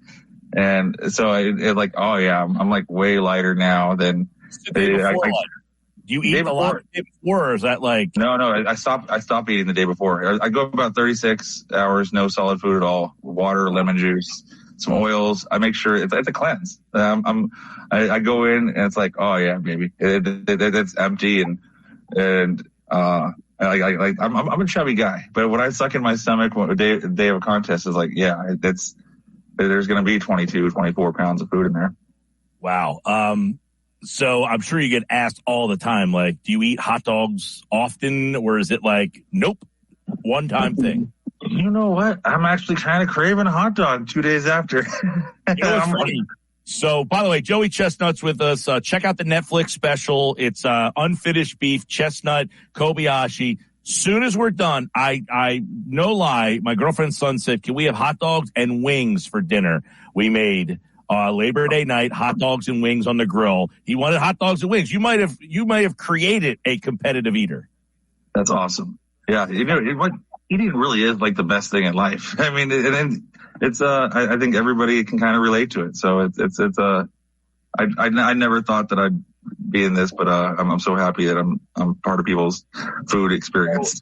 Is the Netflix thing, is this going to be the new thing? Do they want to do this again? Are you going to be back in Nathan's? Are they going to, you're going to be able to do both? I mean, I know you had said you hope no hard feelings with Nathan's on this. Is there a door open there, or is this the new spot where you're going to see the better, almost like when a new league forms and the better players go to another league? What's the future of this? Yeah, I worked really hard to not burn any bridges with Nathan's, even though Major League Eating and Nathan's, they started leaking information trying to say that I was turning vegan. They didn't handle that the way I thought they should have. Also, this contest, we kept it an unbranded hot dog contest. They were delicious hot dogs, but so I don't think Nathan's should be really upset with me. And Netflix is. The way I understand it, they're all right with me doing both. So there's a world where I'm doing both if Nathan's and Major League Eating are being reasonable. But I do love that contest on the 4th of July, and with 40,000 New Yorkers. Oh my God, dude! I would imagine the atmosphere at Nathan's was a little bigger than the atmosphere in Vegas. I mean, as much as they tried, it was in a studio. It's a little tougher. That place is pandemonium in Coney Island. Oh yeah, it's a madhouse in Coney Island. With electricity, you look out. There's police officers on the rooftops. It's a weird environment. It's New York City, and it's electric. But it's different. This was me and Kobayashi going head to head. It was like it gave like we had chills. So it's goosebumps. Real quick, I know you got to catch a flight soon. Joey Chestnut's with us. Check out the Netflix special. It's a lot of fun. It was a great atmosphere. It was a fun event. It's called Unfinished Beef. Just search on Netflix wherever you are. If you didn't catch it on Labor Day, it is, of course, now on Netflix forever. You were in Atlantic City about a year ago. You did the cheesesteak egg rolls. So what's next for you? You take a little time off, or do you have something else coming up? Oh, baby. I'm recovering right now. I think on Sunday, I'm going to be at the Cincinnati Bengals game, doing something during halftime. And so I'll be out there on Sunday, and then I get a little bit of time off. I'm thinking, I think actually I might be going back to Atlantic City for cheesesteak egg rolls. I think later in I think it's October. All right. Oh, so if you're back in Atlantic City, we'll have to catch up, man. I know that event was about a year ago. It was like October of last year. You were here in Atlantic City. So if you're back in Atlantic City, we'll have to get you back on to promote that when you get all the dates and everything. But, appreciate a couple minutes. I know it probably, been a whirlwind 48 hours for you, but, a lot of people in so many ways. Yeah, man. All right. Well, good to see you. Good to catch up. Joey Chestnut, everybody. 83 hot dogs and buns. He beats Kobayashi. Check it out on Netflix. And, of course, we thank him for being here on the Sports Bash. Thank you, Joey.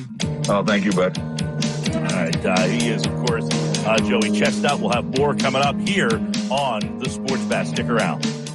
It's this. Get 15% off a set of BrakeMess Select Pro, or Import Direct brake pads and 2 rotors now at O'Reilly Auto Parts.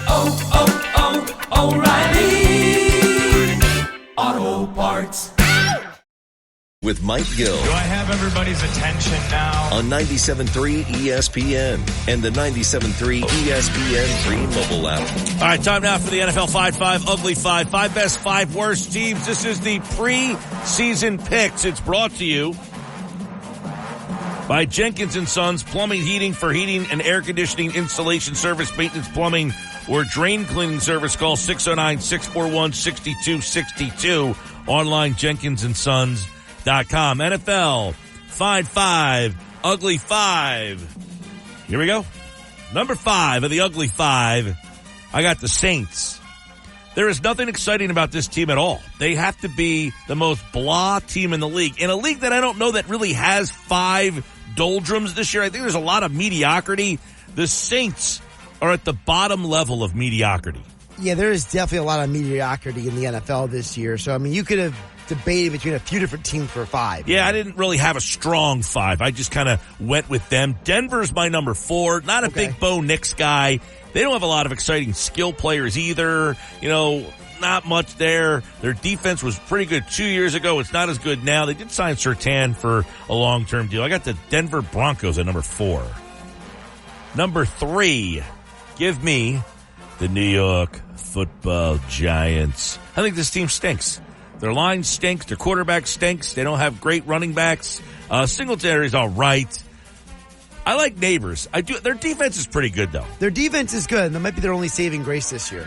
Number 2, it's the Carolina Panthers. Carolina is really bad. I wasn't a Bryce Young fan when they drafted him. Not a big one now. He didn't really win me over last year. Don't have a lot of help for him either.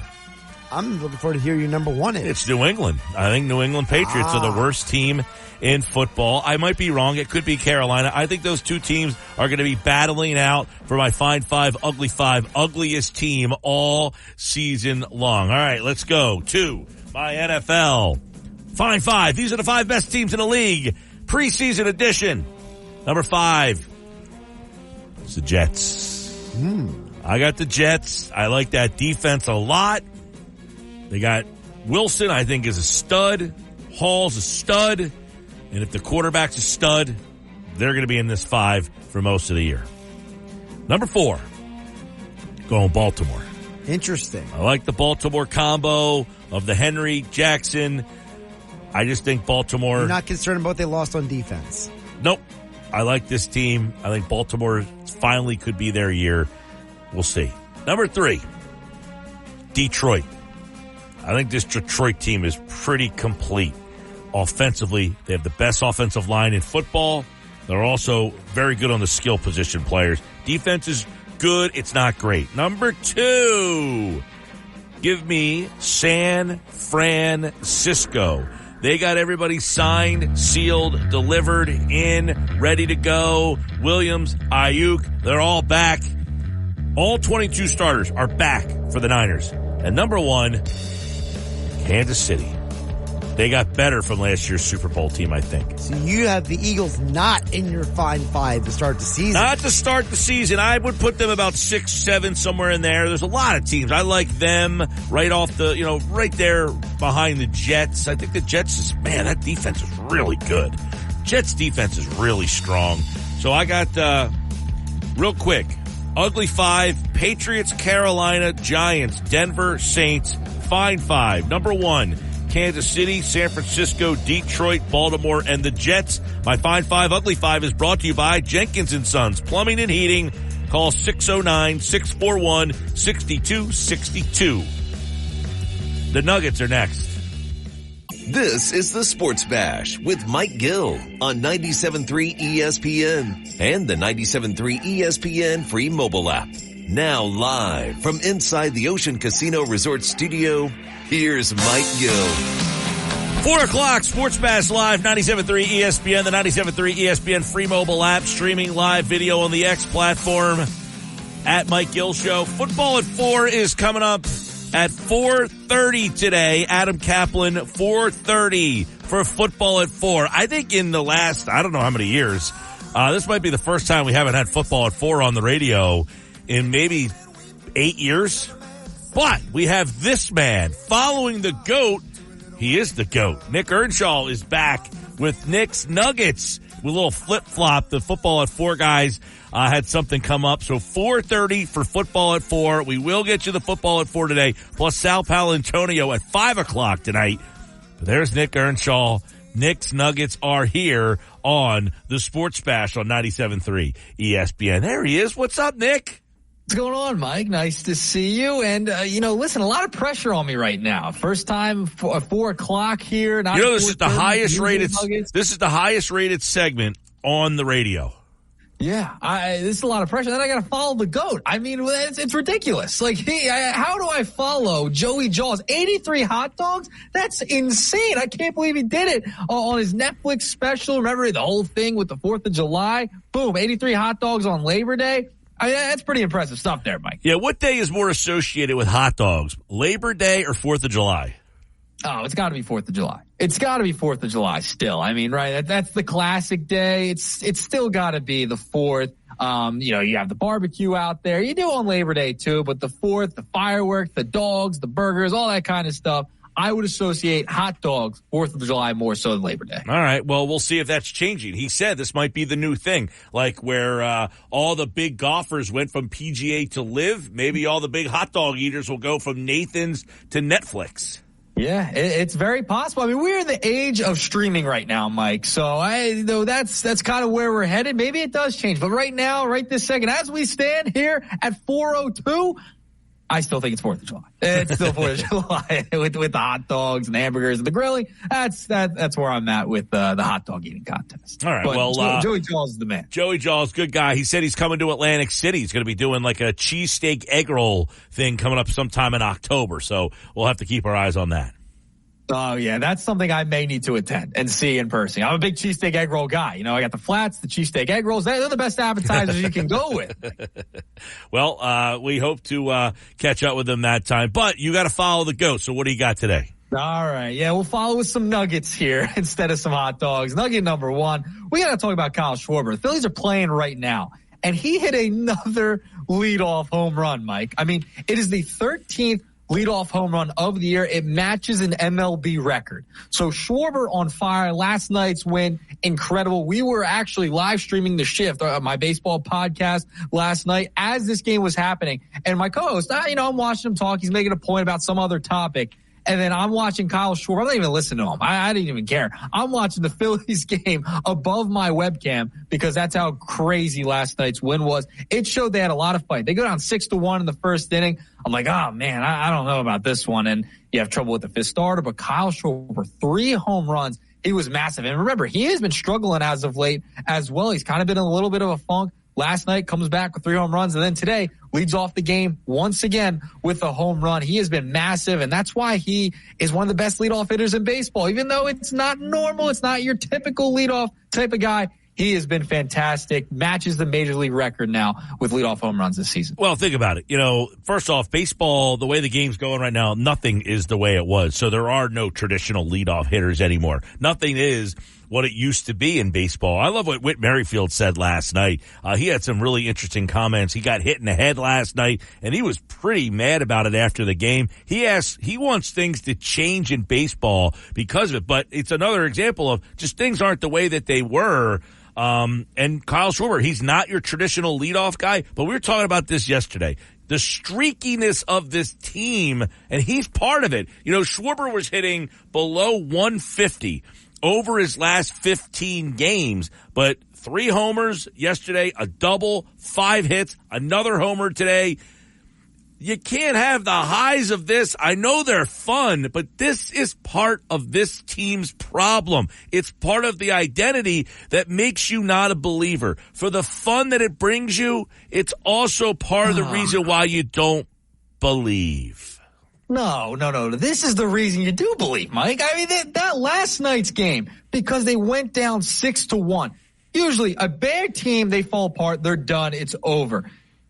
The Phillies came back and won, and I understand the streakiness of Schwarber and some of these guys. I get it. It can be frustrating at times. But these are the types of things that make you want to believe and honestly believe because they have the offensive firepower to do it. You knew the pitching last night from both sides. Whether it was Phillips, whether it was Bassett, you knew that they weren't hitting the strike zone. They were leaving things out over the plate.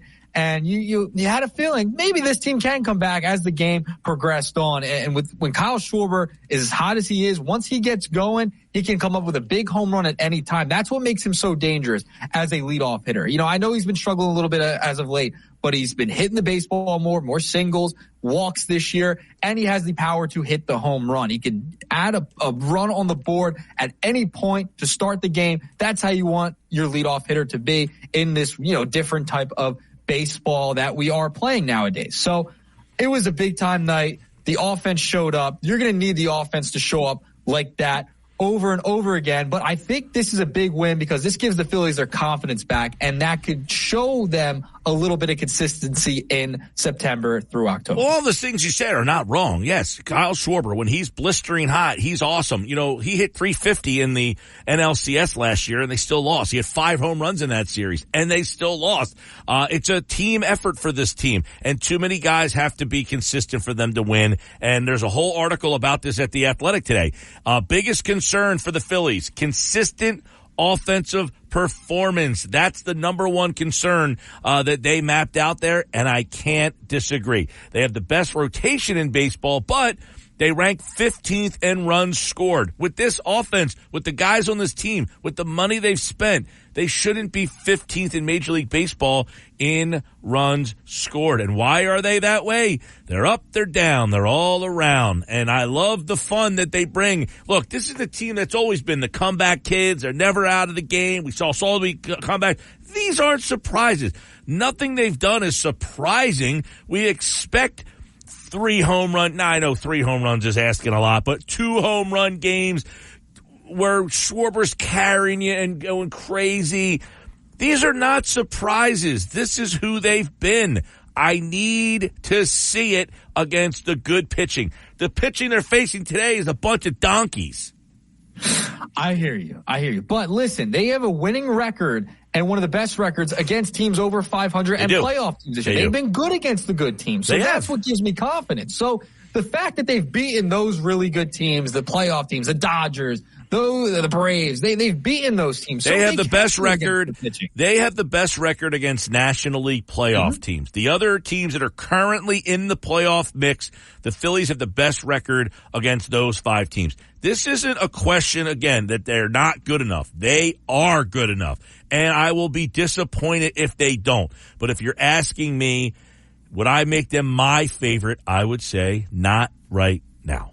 I would make them the favorite. I make them the favorite because I'm the beacon of positivity here on the Nuggets. But we'll see if it continues. We'll see if Schwarber stays a little bit hot. I know Bryce Harper left early today with injury. He got hit by a pitch early on in the game. Yeah. So that's something to monitor. He's been a little banged up. Well, I mean, he should go to the IL. This goes to the Merrifield comments from yesterday. Merrifield took one in the head today. Harper got one up and in, hit him in the elbow.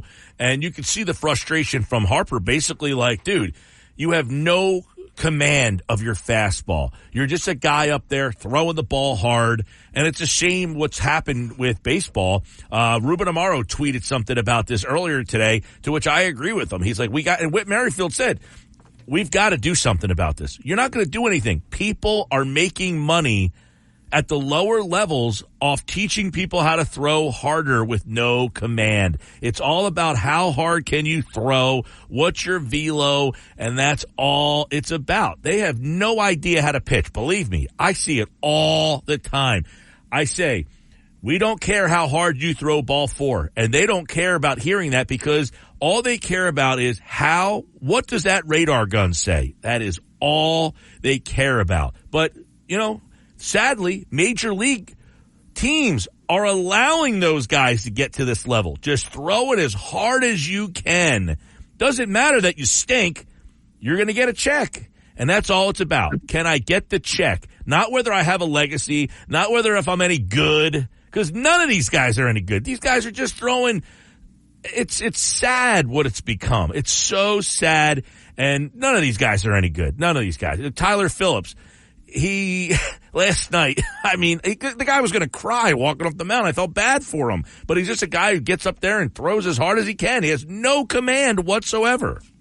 Yeah, it's an issue for sure. And, there's a difference between throwing and pitching. Like these guys, a lot of these guys now, especially kids coming up, and you and I have talked about this before, They're just throwing. They're not pitching. There's an art to pitching, and that's being lost nowadays. It doesn't start at the major league level. It starts at a younger age, and that's how these pitchers are being brought up. No doubt. And there's an art to it. The command's not there. Locating your pitches, taking a little off your fastball at times to get ahead of hitters, etc.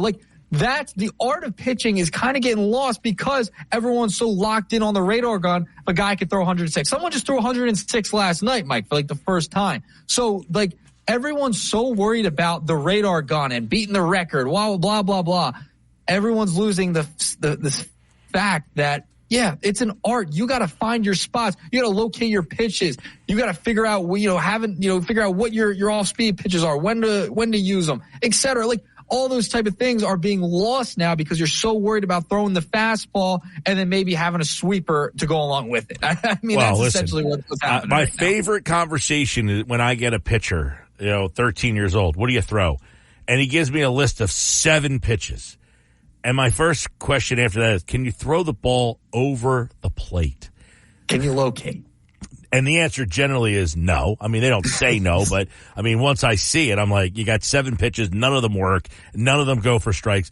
The hardest thing that you see, but here, part of the problem is, they're being told you need to throw velocity, and to get velocity, you have to go and, pay to get velocity. And none of these guys can throw strikes. None of them can command. I'll take the guy throwing 55 who can throw the ball over the plate, because I'll win with that guy, believe me, over the guy throwing 80 and he can't throw the ball over the plate. You can't win with that guy. And now you're seeing it at the major league level. You're getting a guy throwing 98 consistently. He can't command.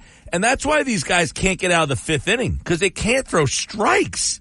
They're throwing 100 pitches in 5 innings because they can't throw strikes. It's the saddest thing that they don't know how to pitch. They can throw hard. I'll give all of them credit for that.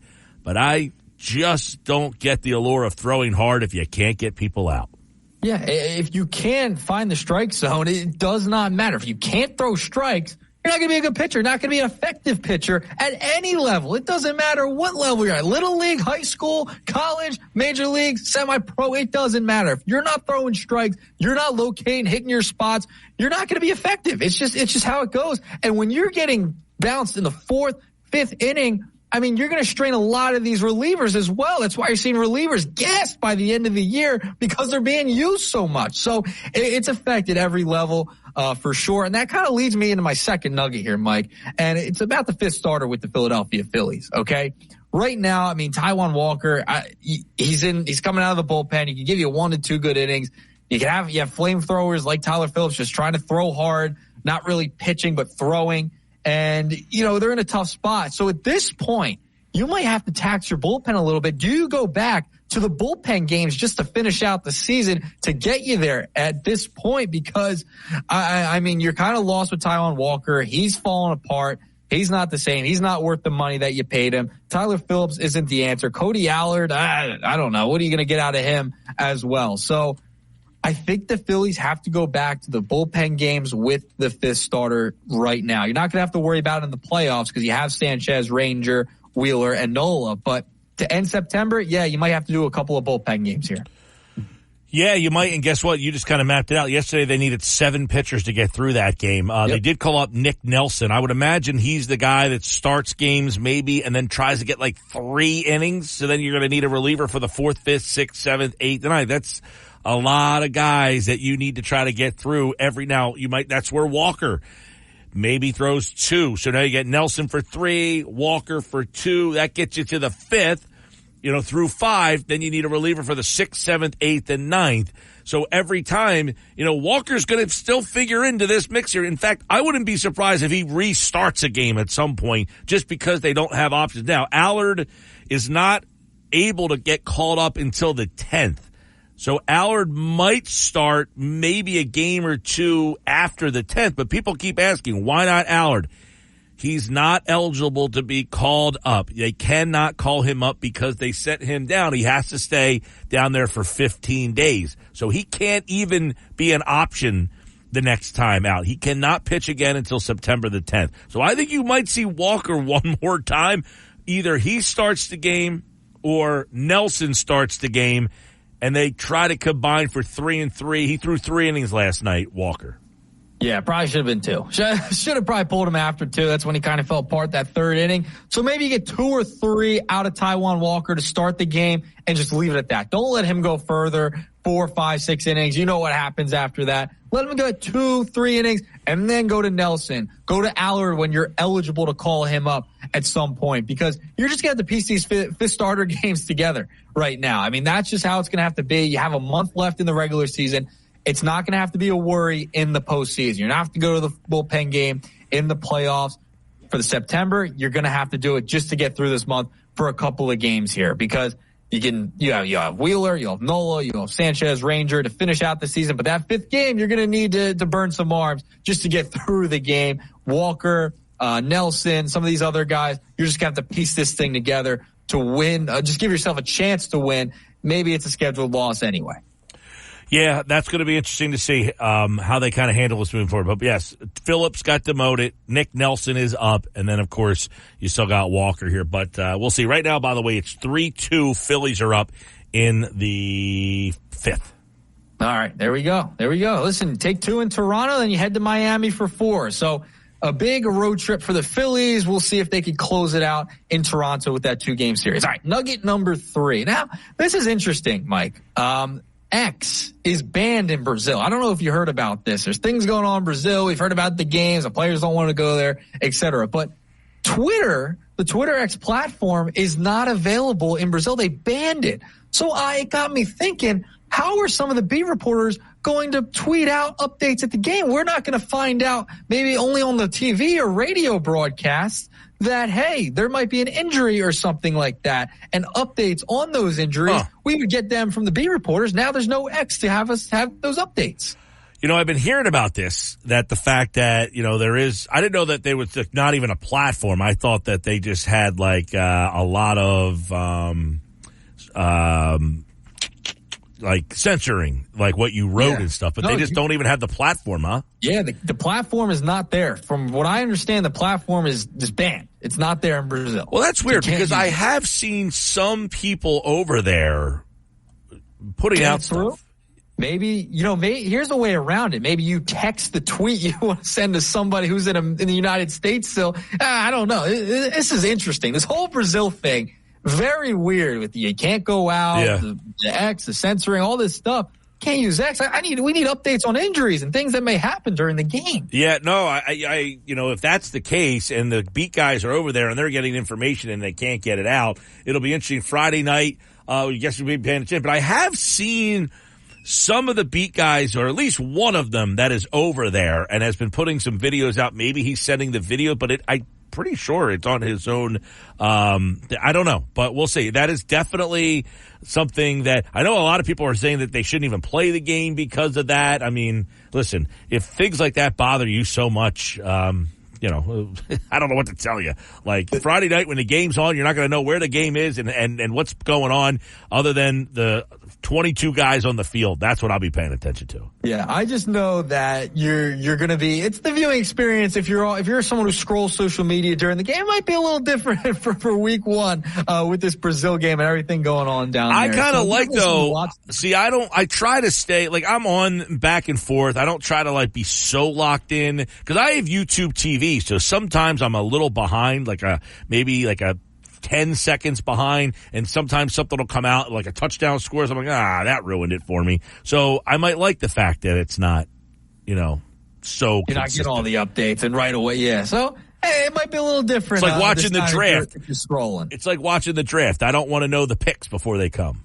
Right, because some of the beat reporters or big time reporters, national reporters, they'll send out who's being picked right before the pick happens. I know that's happened during the NBA draft too. So, going to be fascinating to see how this whole Brazil game shakes out. But that's another angle to this thing during your viewing experience that might be a little different. So, 3-pack of nuggets a little earlier today following the GOAT. I hope I lived up to expectations, Mike. By the way, Bryce Harper left the game with an elbow contusion.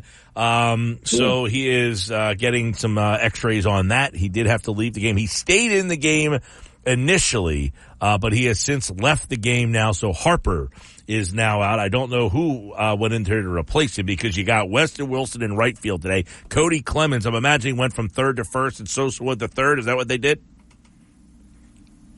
I think so. I think that's exactly what they did. It would make sense because, you move Sosa to a corner spot or a middle infield spot. Clemens would be the only one really to play first base for the most part. And Bohm's hurt too. So you don't really have him right now unless you want to take him off the bench. Honestly, you should just throw Bryce Harper on the IL. Give him some rest before the postseason. Keep him healthy. Yeah. Oh, listen, you can't take a chance. But if you lose Harper for 10 days here, I don't know. You're a game and a half behind the Dodgers. You're a game and a half up on the Brewers. Losing Harper for a 10-day stretch might be tough for them to overcome, especially if Bohm's out. Yeah, that's what they did, by the way. Sosa is at third. Clemens is now at first base with Harper out of the game. So now you're down Harper and Bohm in this game as a bat off the bench. And Hayes, what's up with him? What's he sick or something? He must be. I don't know what's going on with Hayes. So you're clearing your bench right now, Mike. Essentially, that's what's going on. You're clearing the bench out. Everyone's getting some playing time in this game because of the injuries now to Bohm and Harper. Yeah, I think keep everyone healthy, I think Hayes, they said, was under the weather last night, and he's not in the lineup again today. So I'm imagining that's something to do with it as well. So, all right, there you go. It's Knicks Nuggets here on the Sports Bash Live on 97.3 ESPN. They're brought to you by Ocean Casino Resort in Atlantic City. Get your game on at the Gallery. Bar booking games. Ocean Casino this football season. Go to the Gallery. Go to Ocean. Go for the win. For more info, visit oceanac.com. All right, Nick, we'll see you tomorrow, man. All right, Mike, have a good one. All right, there's Knicks Nuggets here on the Sports Bash Live on 97.3 ESPN. And, of course, the Nuggets are back tomorrow. We were at Ocean yesterday. We'll be back at Ocean on Monday's show. And, of course, you can check us out every Monday at Ocean Casino Resort. Last night I went to Ocean Steak. Yeah, had a nice little birthday dinner for the lady. That place outstanding. Can't recommend Ocean Steak enough up at Ocean Casino Resort in Atlantic City. Coming up, it is football at 4. Adam Kaplan's in the house, letting us know the latest on the Eagles. What does he think about Devin White not making the trip? What does that mean for his future in Philadelphia? You know, he got signed. They tried to trade him. You got Zach Bond and Nakobe Dean. Can Dean stay healthy? We got all that still to come here on the Sports Bash Live, 97.3 ESPN, the 97.3 ESPN free mobile app, and streaming live video on the X platform. At Mike Gill Show, use the hashtag SB Live. It is football at 4 with Adam Kaplan at 4:30. Coming up next. We have the perfect. Get 15% off a set of BrakeMess Select, Select Pro, or Import Direct brake pads and 2 rotors now at O'Reilly Auto Parts. O'Reilly Auto Parts. Traffic. You come with me. The Sports Bash with Mike Gill on 97.3 ESPN and the 97.3 ESPN free mobile app. 4:30 Sports Bash Live, 97.3 ESPN. It is the Eagles and the Packers this Friday night on 97.3 ESPN. It's time now for football at 4:30. Adam Kaplan's here, pinch hitting, if you will, for Jeff Mosher today on a day where the Phillies lead 3-2, by the way.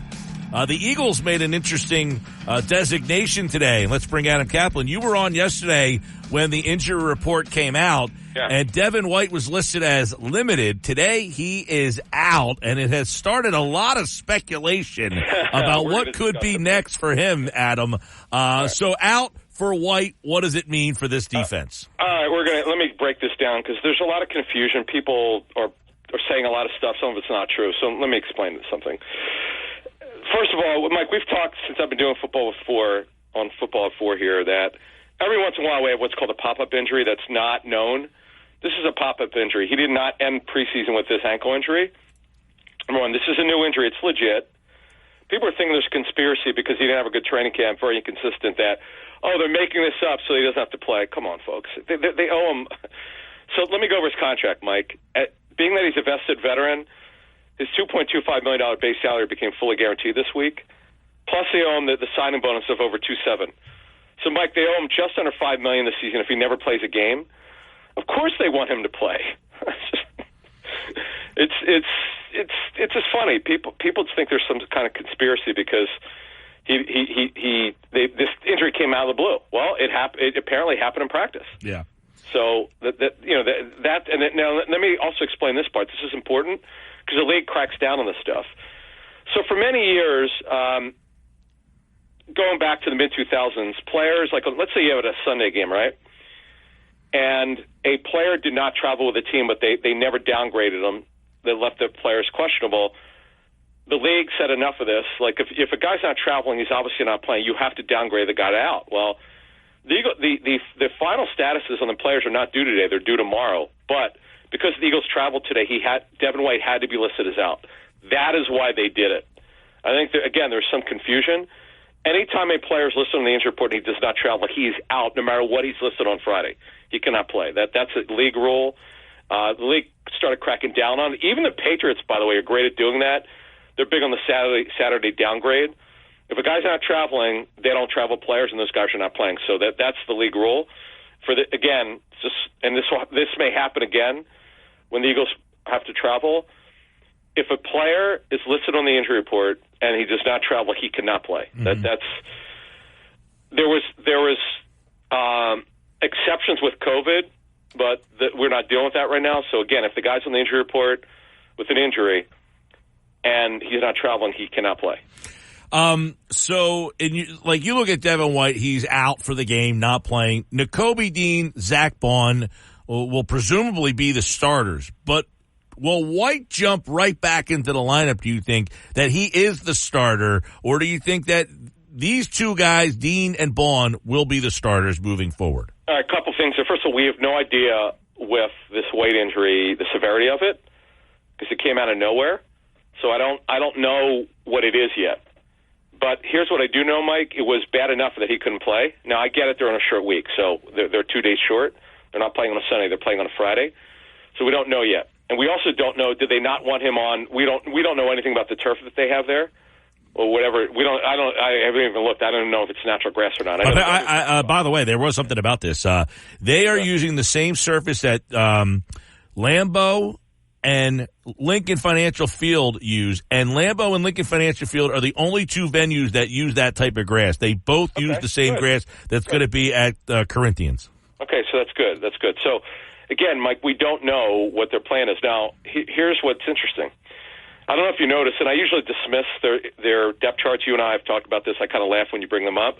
To the Eagles' credit, because this is the way it closed, I think you kind of you mentioned this in passing. At the Mike linebacker spot, they listed White first and Dean second, but or. They listed or. Yep. Which is interesting. They don't do that. That I found it very interesting. And again, but they did list White. See, here's what happened, Mike. Number one, and the reporters who are at practice know this, and I was there a lot. White had the most snaps of any inside backer. You know, they have two inside backers. They will start two inside backers. They're a typical odd man front. You have two overhangs, three down, and two inside backers, right? One's a weak side, one's a middle. That's the way they all are. So the question is, if this is not a serious injury, if it's only day-to-day or he's back in a week or two, what do? Well, they got to see him in practice. Here's another thing which I've tried to explain to people. Because this is a new staff, Mike, we don't know. Are they going to specialize these linebackers? None of them cover well, by the way. None of them are good in coverage. Are they going to have Dean, who's the best run defender they have? Is he going to be the rundown guy? When they're in passing situations, who are going to be the two backers? And Dime, who's going to be the one linebacker? We don't know that, Mike. So people want answers. And by the way, you heard, I'm sure you read or at least heard what Vic Fangio said. He said ideally they like to have the settle with their backers, but they're still going through it. Yeah, I know. This linebacking stuff, and when they got White, the anticipation from a lot of the fans was, wow, they got Devin White. He was a all-pro. And 5 years ago. Right, exactly. 2020 had that really big season, 140 tackles, 9 sacks, helped them win a Super Bowl. He's not the same player that he was in Tampa, regardless if he's the guy here or not, correct? Oh, Mike, he's, first of all, I could talk about this because we already put this out on Patreon. I mean, I could just give you a really good nugget. So Jeff and I are pretty friendly with a current NFL defensive coach was part of his job for free agency was to grade the linebackers. We're talking about non-pass rushers, on-the-ball linebackers. off the ball. Sorry, off the ball linebackers, Mike, and this player, Devin White, was given a DNS, which means do not sign. That means his tape was bad. So I can't get into the Eagles' heads. The contract. The only reason why I thought, Mike, to start training camp, and I'll be honest with you, I thought he'd start, and he may. We don't. Again, we're not sure. We'll see what happens. We'll see what his role is when he's back.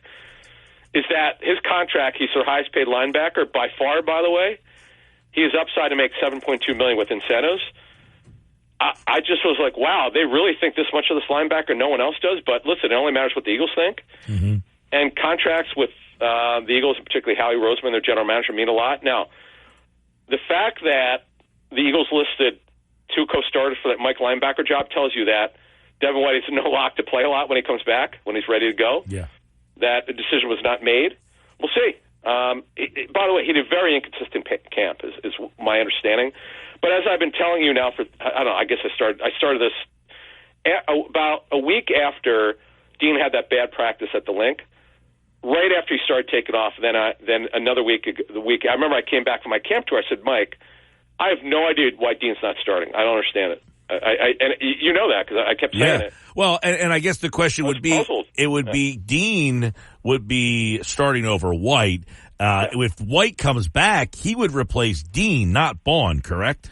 Correct, yeah, because I did not see White play at the weak side spot. But here's a nugget for you, Mike. And if every team that I spoke with saw Devin White as a weak side linebacker, not a Mike. So I don't know what I can't get. I wish the reporters would ask why they thought White could play the weak side. The Mike spot. He's a weak side linebacker. Yeah. He plays like that. He's not a instinctive linebacker like Nakobe Dean. By the way, Nakobe Dean, I did see him play a little bit of that other spot, Bond spot, very little. By the way, I did note it at one of the practices that they were mixing and matching. But he mostly lined up at the Mike spot. So on your question to answer that, no, I don't see it. In fact, we don't know yet where Van Sermon line up a lot at the Mike spot. Burks, by the way, we don't know where he's going to line up yet. That's the guy to keep an eye on as we go forward with this musical chairs. Yeah, well, that was going to be a follow-up, and you led me right into it, Adam Kaplan, Football at 4 from the Inside the Birds podcast. It's brought to you by Bet365. Whatever the sport, whatever the moment, it's never ordinary at Bet365. So if White's out, Burks dresses then Friday night, and is he the third guy, or is that Trotter? See, Trotter's I would think Burks. I would think Burks with his experience, he is healthy now. Van Sermon should dress because he's a supreme special teams player. He's their fastest linebacker. Right now, we're expecting Dean and Bond, obviously. We're expecting Van Sermon to play on specials. Right. The question is, we don't know yet what they think of Trotter. We know that he's more of a Mike linebacker, though they list him as a weak. We definitely saw him practice at the weak spot. He's another really instinctive, smart linebacker. But, Mike, the whole point of discussing this as much as we do, we rarely talk about their inside backer job this much. There's so much uncertainty. And I look forward to getting the All-22. Also, I should have that. I'll take a look at that probably Sunday. I want to log at how many snaps each guy played. Not only how many snaps, which we'll know anyway. What situationally, how did they play? How were they used? Because it was really hard to tell in training camp, Mike, that up till their last couple of days, they still did not define who the passing down backs were, the run down backs, the rundowns. Goal line, yes, to a degree. But Burks, who you mentioned, he throws a wrench into it. By the way, he's their tallest linebacker. He's actually him and Burks, and yeah, he's actually taller than Bond. Bond's 6'2.5". Burks is 6'3", 1/10 of an inch. We're talking with Adam, and of course, one of the big things as we move on to some offensive things real fast. Sure. A lot of talk about Hurts and what he said, and then Jason Kelce said what Hurts said was kind of being misrepresented, but he did address that they did have issues against the blitz last season. Are you confident that they have fixed those issues? Mike, here's the thing, though. I would tell you that it was more on Jalen than their coaches. Moshe and I beat up their coaching staff pretty badly. Scheme, bad, lack of adjustments. We got a lot of that from the teams the Eagles they'd face. They just very critical of the scheme, very vanilla. And you heard what Sirianni said. He called it stale, and he's right. I think Mike, overall, with Jalen, he just didn't see it well. Everyone who worked for us, Greg Cosell, others said the same thing. He didn't see the blitz well. That's on him. And we talked about the nonsense of there was no hot routes, which is made up. Of course there's hot routes. We confirmed that their hot route was China. That's a short area route, an angle route. He just didn't see it. Nobody could get into a quarterback's head, Mike. I've asked coaches. We talked to John T. Filippo. John works as a contributor to Inside the Birds. John explained what those conversations are like when they watch tape. They don't try to overwhelm them on the sideline when they come off the field. They do this in the classroom. But to think that they're not hot routes, I mean, I don't know what people are looking at. That's just not true. Well, that was obviously one of the big offensive things there. A lot of talk about Saquon Barkley. The national media comparing him to Christian McCaffrey and saying that the all Eagles offense needs to run through Saquon Barkley. Will this be a Saquon Barkley-centric offense Friday night and this season? Great question, Mike. Well, his contract would tell you at $12.5 million per season. Mike, $27 million is really what he's guaranteed to get. It's real simple. If it doesn't go through him, then where's it going to go? Because, yes, for decades, we always would talk about how the Eagles are a passing team. That's what Joe Banner wanted. That's what Jeffrey Lurie wanted. They're forward thinking, but when you're paying a running back that much as we don't believe in balance, we think that's overrated. You got to run the football. You got to justify the contract. So, Mike, to answer your question, to move this forward. Yeah, in fact, here's another thing on that. Yes, I believe it'll somewhat go through it. Yes, they're going to throw a lot too.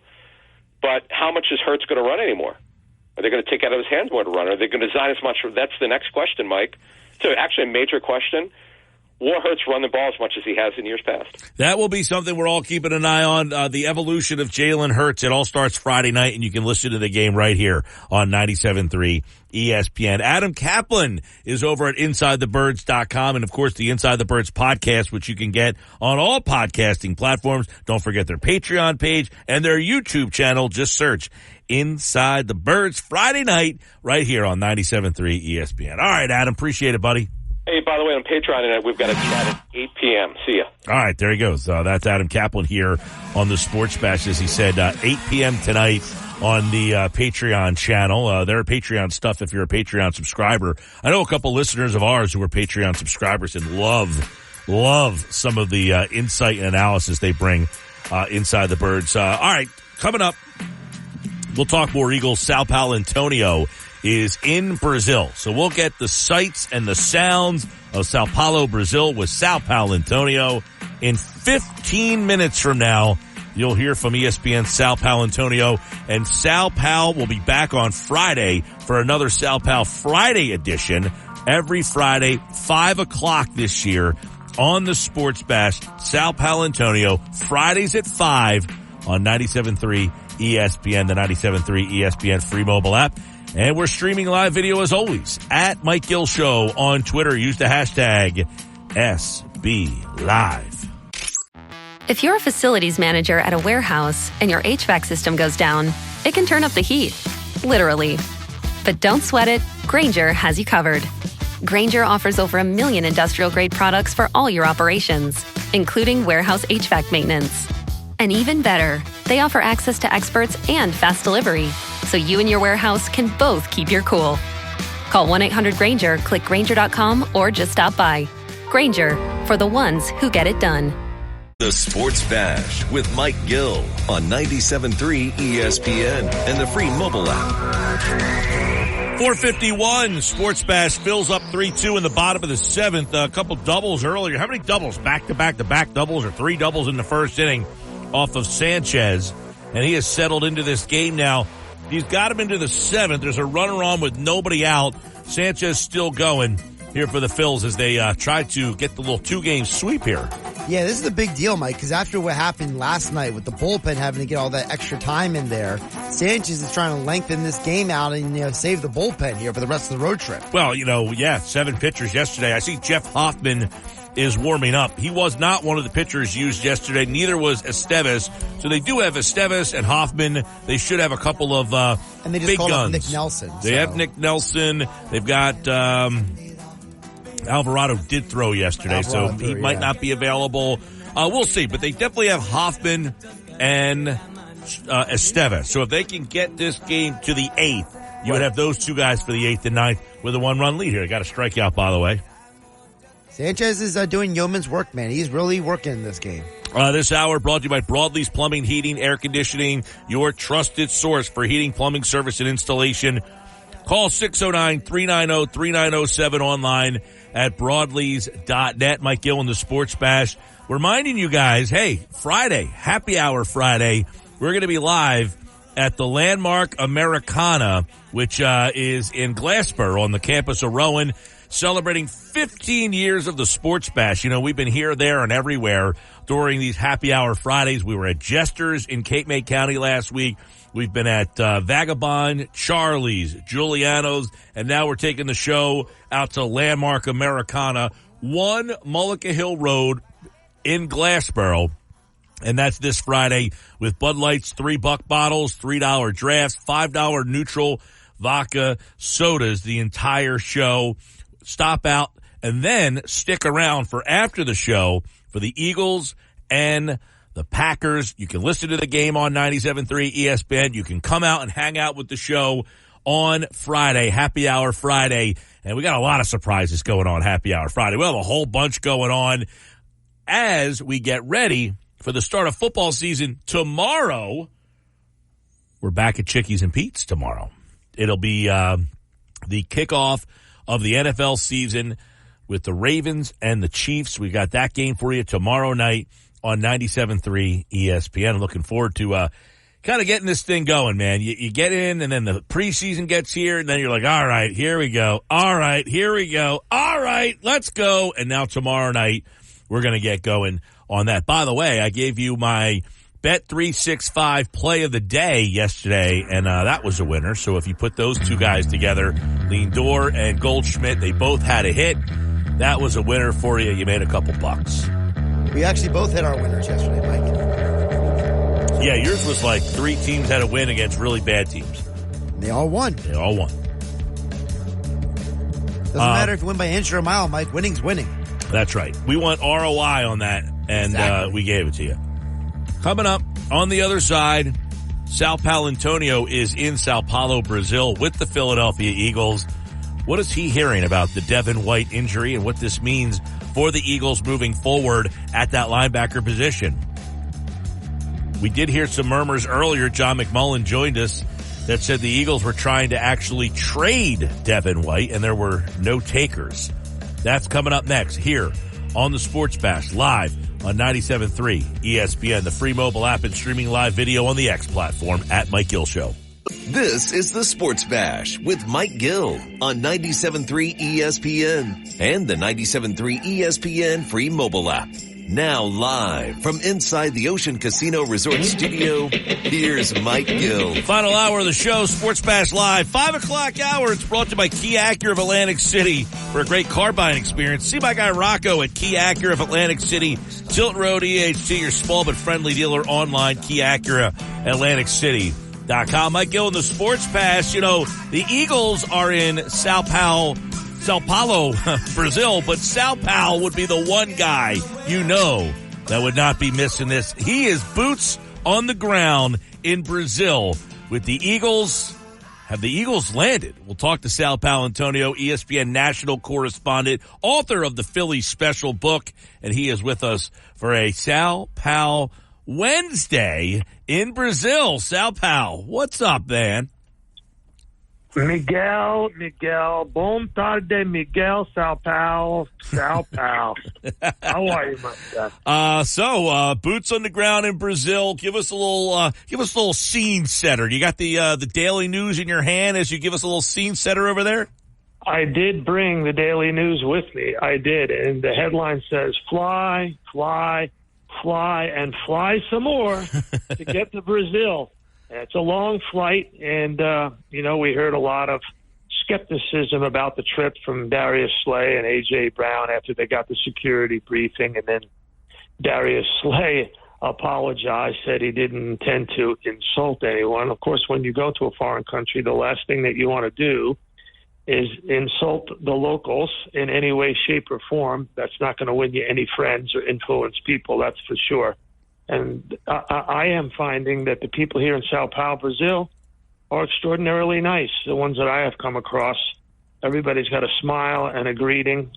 It's bom dia, bom tarde, and bom noite, which means good morning, good afternoon, good night. And, of course, everything is muito obrigado. Thank you very much. They're very pleasant people to deal with. And so far, we landed this morning, the ESPN crew. We did some stuff for Channel 6 and a little bit of ESPN radio, and now we're on the Sports Bash with you, Mike Gill. And, Mike, it sounds like you and I are going to be on every Friday at 5 p.m. now. We're switching the time from 3 p.m. to 5 p.m. Was that what's happening? Well, the demand was there. The drive time, more people in the cars said more Sao Paulo. 5 p.m. Fridays for Sao Paulo Fridays. And, that will be the primetime slot. We had Sao Paulo at 3 for the last couple of years, and we're going to be at 5 o'clock on Fridays now in the drive time home. Just like now, a little preview of the 5 o'clock with Sao Paulo. And you're there in Brazil as we're getting ready for this unique event. Friday night, it's never happened before, and the Eagles are going to start their season. But we'll start with what everybody's been talking about, Sal, and how important this opening game is for Philly. A lot of people think that this is the most important game on the Week 1 schedule because of the way the Eagles end it. And if they don't look like an improved team, how this could set the tone for the 2024 season. They absolutely have to look like an improved team, Michael. And that starts with the quarterback. It starts with Jalen Hurts. Is he distributing the ball quickly? Is he seeing the field? And is he responding to the rush, recognizing the rush, reading and reacting, and putting the team in positive plays, which he didn't do, of course, against the Giants and the Bucs. And remember, the Green Bay Packers, once more with feeling, if we haven't said it enough, I'll say it again, changed defensive coordinators, defensive schemes. They went from a 3-4 to a 4-3, and they are going to be playing much more up-tempo and aggressively and want to play behind the other team's line of scrimmage. So they're coming after Jalen Hurts in this football game. A lot of talk about have they addressed the issue, Sal, against the blitz. Everybody wants to know, why did they have so many issues against the blitz? And do we feel confident that a coordinator switch is enough to fix that problem? I'm not sure. I don't think anybody is sure. We'll have to see it in action. The players to watch now in this game against the Packers defense is absolutely number one guy to watch, in my view, is C.J. Gardner-Johnson. He's going to set the tone in the middle of the field, allow Reed Blankenship to do his thing. Gardner-Johnson will be the head communicator on the back end. He's the guy that I'm going to watch. They brought him back for a reason, and he's the one that I'm going to watch in this new Vic Fangio defense. Are they protecting the back end and not giving up the big plays? The second guy I'm watching now, with Devin White left behind with an ankle injury, is Nakobe Dean. Can he stay on the field? Can he be productive for 4 quarters? Can he stay on the field? That's the big question. You're going to have linebacker Zach Bond and Nakobe Dean. I believe we're going to see some Jeremiah Trotter Jr., depending on how Nakobe Dean plays or whether he finishes the game. But it could be more. This is an opportunity now for Nakobe Dean and Jeremiah Trotter Jr. because in the Fangio defense, he values linebacker play. He wants the linebackers to do a lot of different things. This is a big game for number 17, a big game for number 8, and a very, very, very big game for number 98, Jalen Carter. We'll get to that in a minute because I do want to get your thoughts on Devin White. His debut is going to have to wait, possibly. What is your take on this? Because some people believe that, not only is White out for this game, that he might get passed over and really wasn't in their plans. There was some reporting that they tried to trade him before cutdown day and there were no takers. But do we think White is not as big a part of this defense as maybe they anticipated when they signed him? Well, it's silly to think that they would try to trade a guy on a 1-year prove-it deal. Okay, you pick up the phone and you call, let's say, I don't know, the New England Patriots. They need defensive players. Hey, are you interested in Devin White? Oh, wait, Elliott Wolf, the new GM, figures that out in a second. Does that mean you don't want him? I mean, it's a 1-year prove-it deal. You're probably going to cut him. I'll get him for free. So, I mean, it's just silly to think that they were going to trade a guy who was a 1-year prove-it player in his position. Everybody in the league knows the reason why he's not in Tampa is Todd Bowles got tired of his shenanigans, and White wanted to get paid last year, didn't get paid, didn't play up to his potential. This is a former All-Pro. He was an All-Pro in 2020. He can play. He was a first-round pick. Very few linebackers are first-round picks. He was a first-round pick. Number 5 overall, by the way. Well, the guy can play when he wants to play. So maybe I don't know the answer to the question, but the idea that they were trying to trade him, I don't believe so. I never heard that. Does he have an ankle injury that's severe enough to leave him home, be the only player that they leave behind? I don't believe that either, Mike. So I'm not sure what to believe. Right, because Nakobe Dean will take that spot. He'll be playing with Zach Baun, we would assume. And then, as you mentioned, Trotter, you got Oren Burks that is making the flight over there. Where does that leave White when he is healthy enough to play? That will be something to kind of keep an eye on. But I do agree with you about Chauncey Gardner-Johnson and that. But were you surprised, Sal Powell? Vic Fangio is an old, crusty veteran, but he had a ton of praise for a rookie. Usually the veteran coaches like to temper their praise for rookies, but man, he seems to be goo-goo and gaga over Quinyon Mitchell here. Well, and he should be, because Mitchell had a great camp. And, they want to put him on the field as much as they possibly can. But, and here's the but, and this is an important thing, they're praising Quinn Mitchell because – remember, he didn't beat out Isaiah Rodgers yet for an outside corner spot. He didn't do that. And all 4 cornerbacks, listen to this, last year, all 4 cornerbacks that were taken in the first round started at outside corner. All 4 of them. He was not drafted in the first round to be a slot corner. Nobody drafts a corner in the first round to be a slot corner. They draft him to be a guy who can potentially shut down the number 1 wide receiver on the outside. So at some point, he's going to supplant Rodgers and or Slay, but he's not ready to do that, so you got to get him on the field. I've always believed that Avonte Maddox was when healthy, a terrific slot corner. Michael, number 29, had a great interception in the preseason and proved once again that he is a smart, tough player when healthy. Now, they have moved him to safety on the depth chart. By the way, getting back to Devin White for a second, so I get the flip card emailed to me as soon as it is put out by the Eagles or one of the teams. I make sure that I get the flip card and gives me the starting lineup as it is on Wednesday morning. So I got it this week early because it's a Friday game. I got it emailed to me before I left. I got it emailed to me on Labor Day because I had my daughter printed out on her printer. We went for a Labor Day brunch. I remember it very distinctly.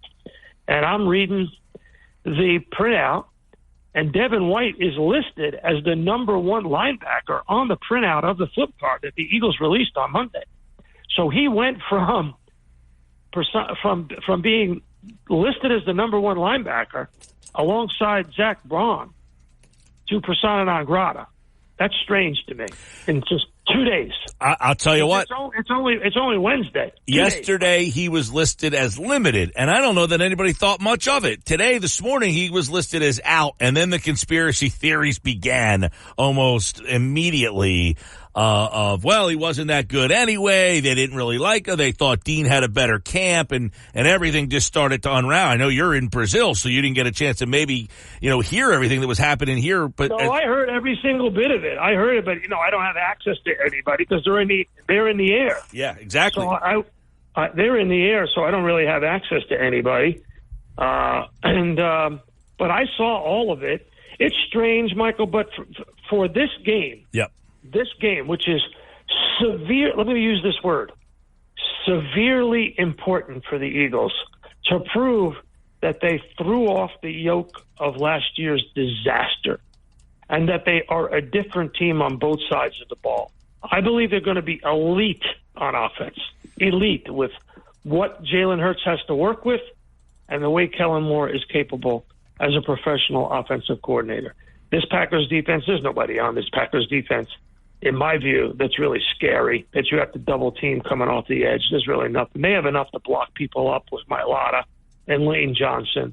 They've got enough to do that. Yeah. If Jalen holds on to the ball, this will be an elite offense starting this week. But the defense is the key. Well, because Jordan Love against the Cowboys carved the Cowboys up. Yeah, and I was going to ask you, as you said, this is an elite offense, but do they have a good defense? Not even an average. I mean, is this just a good defense, an average defense? Where do we think Vic Fangio can coach this team up to be? Yeah, so last year, points allowed, I've always said points allowed are the most important statistic in the National Football League each and every season. And where were they last year in points allowed? 30th in the NFL. They gave up 25 points a game. So like you said, they don't have to be great. They don't have to be 17 points a game. But if they get it down to 20 or 21, Mike, they're going to win 12 or 13 games rather easily. Yeah, the defense was horrendous at the end of last year. The offense was, I don't know, how would you describe it? I think it was disappointing, yet it wasn't, people keep saying this was still a top 10 offense in the league last year, but yet we were still disappointed. Is that fair?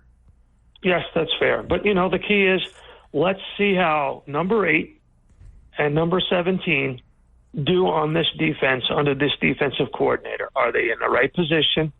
Are they making plays? Are they staying on the field? And, that starts with the defensive line.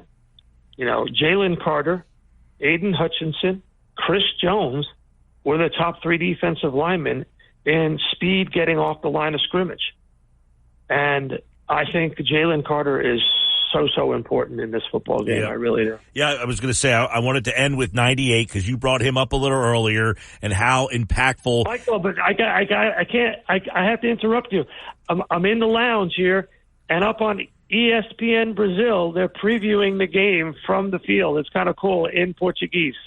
It's surreal, Michael. I never thought this would happen. At age 68, year number 30, going into year number 30 for ESPN, I'm watching Brazilian television, and I'm talking to Mike Gill on the Sports Bash at 5 o'clock. It's beautiful. All right, man. Woo. Well, listen, we'll save some for Friday. I know you'll be there the next couple days. The Eagles are going to be landing tonight, and you'll have plenty more on Friday's edition of Sal Pal Friday.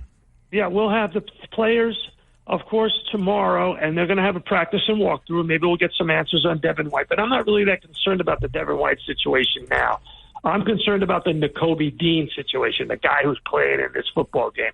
So when I join you 5 o'clock Friday, it'll be from Corinthians Arena, and we'll have a lot more information, and we'll pick the game on Friday at 5 o'clock, thanks to Johnny G and the Griner team at Berger Realty in Ocean City, New Jersey. We'll get the pick, we'll get the keys, we'll get Sal Pal Friday at 5 here on the Sports Bash. All right, enjoy Brazil.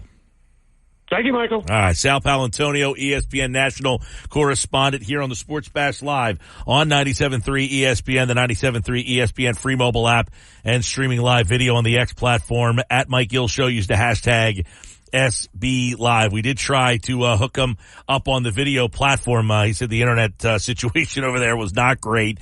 But Friday we'll try again from the stadium to see if we could do that. But for those of you watching, you saw Sal, or you heard Sal, for those of you listening, I should say, you heard Sal mention the important player on that defense, Chauncey Gardner-Johnson, because this season for me on the defensive side of the ball is about turnovers and getting some turnovers, which they were able to do 2 years ago for 2 reasons. They had 70 sacks, but they pressured the quarterback relentlessly. Where are they getting that pressure from? We were going to get into 98. We'll get into him a little bit deeper on Friday's show.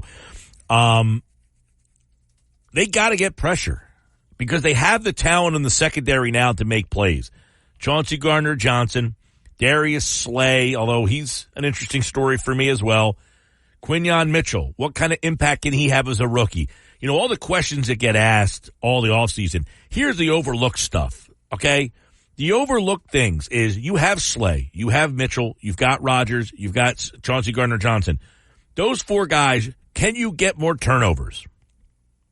I'm going to go back to Nakobe Dean. we've heard all the hype about Dean over the last, month all of a sudden. And, the light switch went on for Nakobe Dean, and now he's the guy. I was very optimistic about Nakobe Dean a year ago, in part because I thought he was going to be a playmaking linebacker. A playmaking linebacker that was going to be around the ball at all times. Now, there was a play in the preseason he made a couple of weeks ago against Minnesota. Was it Minnesota or New England? And he makes this play where he, behind the line, and he, the ball gets out of the quarterback's hands, and he's the one that goes and runs down the field and makes the play. Can he be the guy who's all over the field in pass coverage, behind the line of scrimmage, making the plays? Their linebacking play last year was insignificant. It was insignificant. I will say this about the Devin White thing. He did not travel with the team to Brazil. Now, he is ruled out for the game. I kind of feel like him not traveling there kind of says something. Like, hey, I don't want to say you aren't welcome to come, but is there a reason why we don't want you there supporting? I know it's a long flight, and maybe that has something to do with it, but I did find that to be a little bit odd.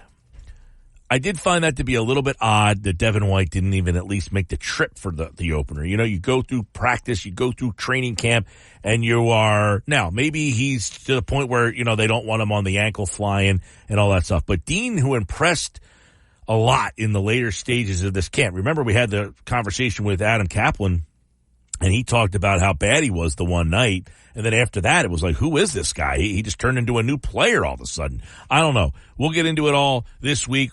I think the linebacker spot is going to have the big microscope on it with Dean being out, White being out, and Dean being in. We'll keep our eye on it here on the Sports Bash Live on 97.3 ESPN, the 97.3 ESPN free mobile app, and streaming live video on the X platform.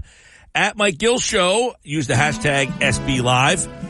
Phil's in the bottom of the eighth. They lead 3-2. Bottom of the eighth, 3-2. Phil's got the damage from Schwarber, a leadoff homer, and Clements, a 2-run homer, and that's all the offense today for Philadelphia. They lead 3-2 in the bottom of the eighth. By the way, Rojas, he's in the game now. Schwarber is out. Phillies just got out of the eighth. We head to the ninth.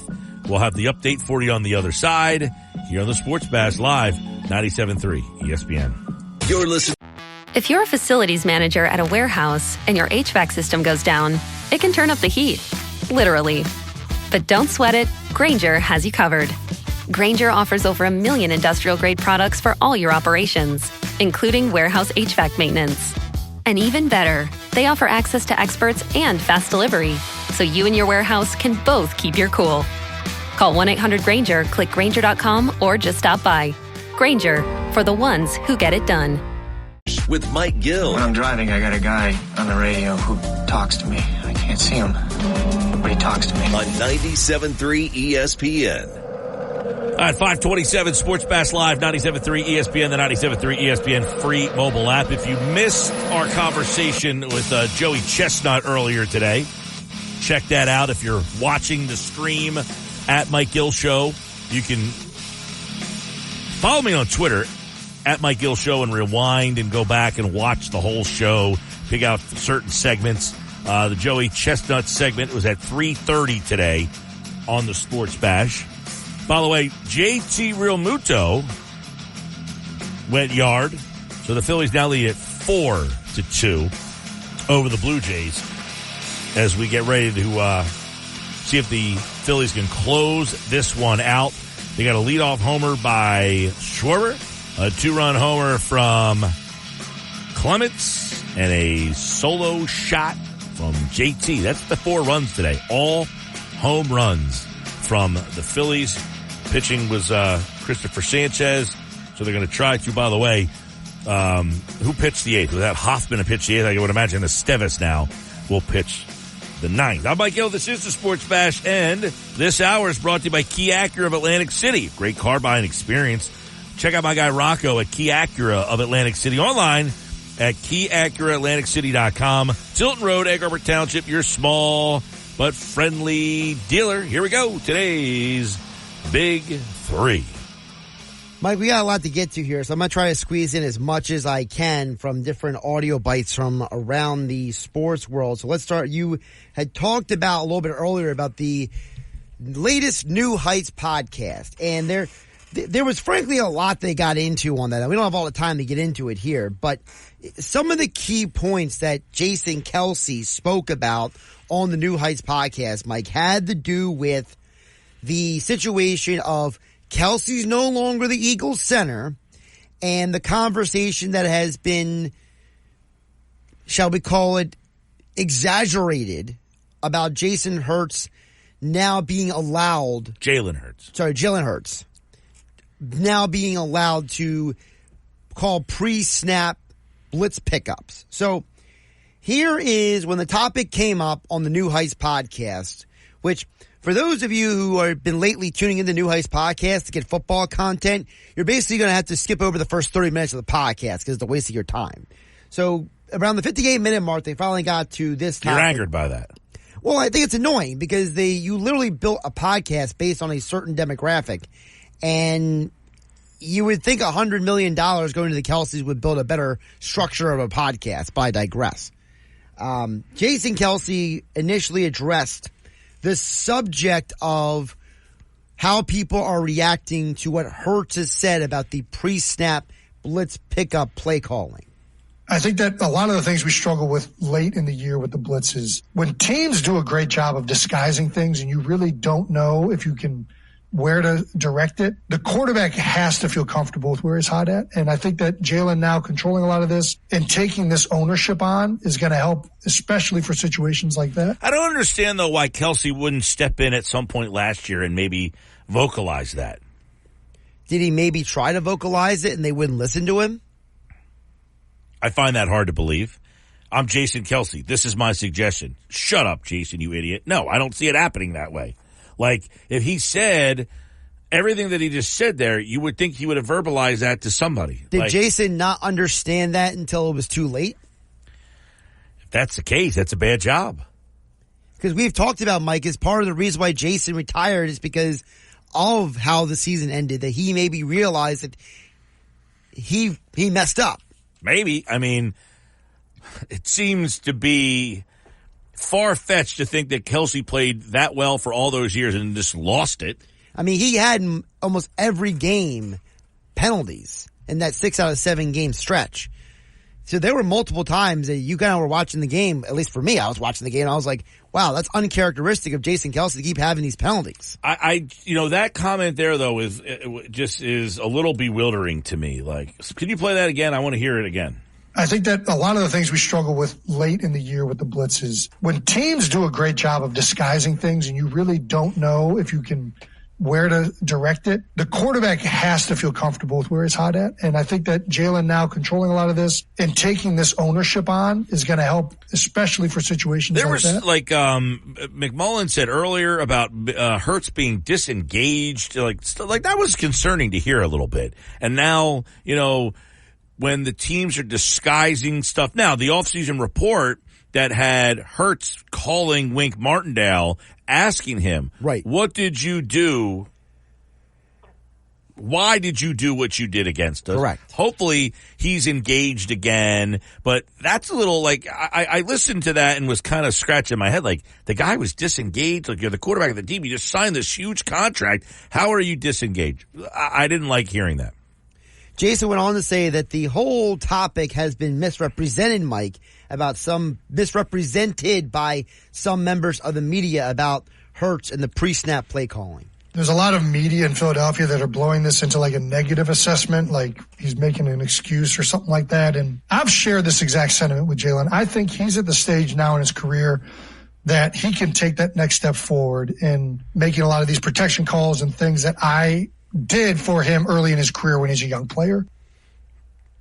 Yeah, I don't know what to make of this whole situation with Hurts getting now the opportunity to do this. It was Kelsey that did it. Now Kelsey's saying, he gets the opportunity to grow because he's going to be the one doing it.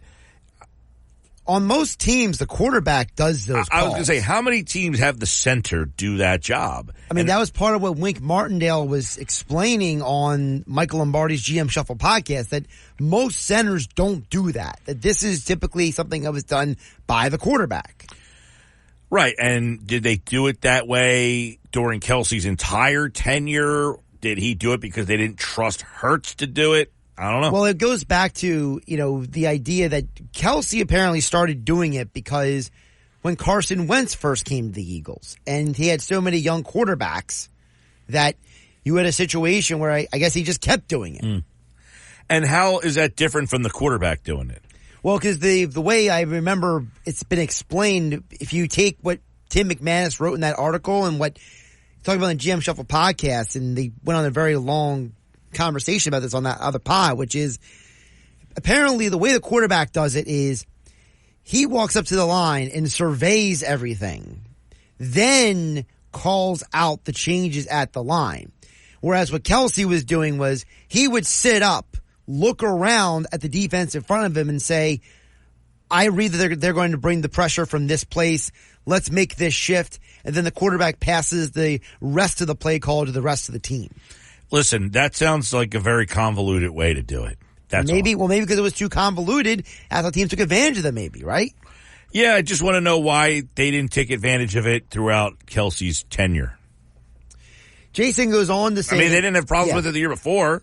They didn't have problems with it the first 10 weeks of the season, right? Well, the other teams adjust to them doing it, and that's a pretty big adjustment.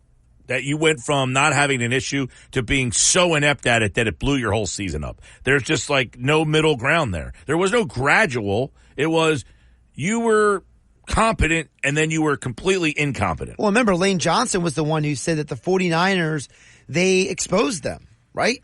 So if the 49ers exposed them and they never adjusted, is that potentially part of it? To the extent to how bad it got is hard to believe in any capacity. That there's any explanation that you could say, this is why they were so bad. Oh, that makes sense. No, you're a professional. The worst team in the league doesn't look as bad as they do on a week-to-week basis. They looked so bad that if you could have relegated them, you wouldn't have made an argument. Well, to that point, let me ask you about this, Mike, because Kelsey said the Eagles coaches have been preparing now for these different types of blitzes all offseason. Coaches have had a full offseason. They know that they are going to get blitzed a lot early this year based on how last year ended. They've been focused on different ways to defeat the blitz, either from, getting rid of the football to checks to putting the protection in ways that are conducive for the play called. And I think that all of these things that they've been working on all off season, I think it's just going to lead to a much more productive offense, especially in regards to that.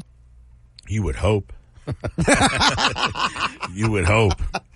Listen, like anything, you're a coach, something didn't go your way. All right, why didn't it go our way? And they probably spent all offseason on it. They brought in a new coordinator. I will say, your offensive line is 3/5 the same, or actually 4/5. Just one guy is playing a different position. Right, just one guy is really different. Everybody else is pretty much one guy set. slid over. Right. Is Saquon, I would like to know, too, how much the running back, DeAndre Swift, was not known as a great pass protector. Right. How much will that change also help? Having a guy in Barkley who's a little bit better at pass protection. Well, it's funny you mentioned Saquon Barkley, Mike, because this morning on Get Up, Dominique Foxworth, they were having a conversation about what Saquon could be this year. And Dominique Foxworth started the conversation by saying this. Could look a lot like Christian McCaffrey in the 49ers. I think that Saquon is as talented as Christian McCaffrey, has never been in as good of a situation. And we saw when Christian McCaffrey got to San Francisco, that offense pretty quickly became a Christian McCaffrey-centric offense, and he was putting up MVP caliber seasons. Healthy Saquon behind this offensive line with weapons that you have to respect on outside in a quarterback that you have to respect in the run game, that is tough. I don't disagree with anything he said there. Barkley was in a terrible situation and productive, and now comes to a much better situation. I just wonder, is it going to be to the extent that San Francisco utilizes McCaffrey? Because, they have Debo and Ayuk, two really good receivers. The Eagles also have A.J. Brown and Devonta Smith. And you could argue the Eagles receivers are better.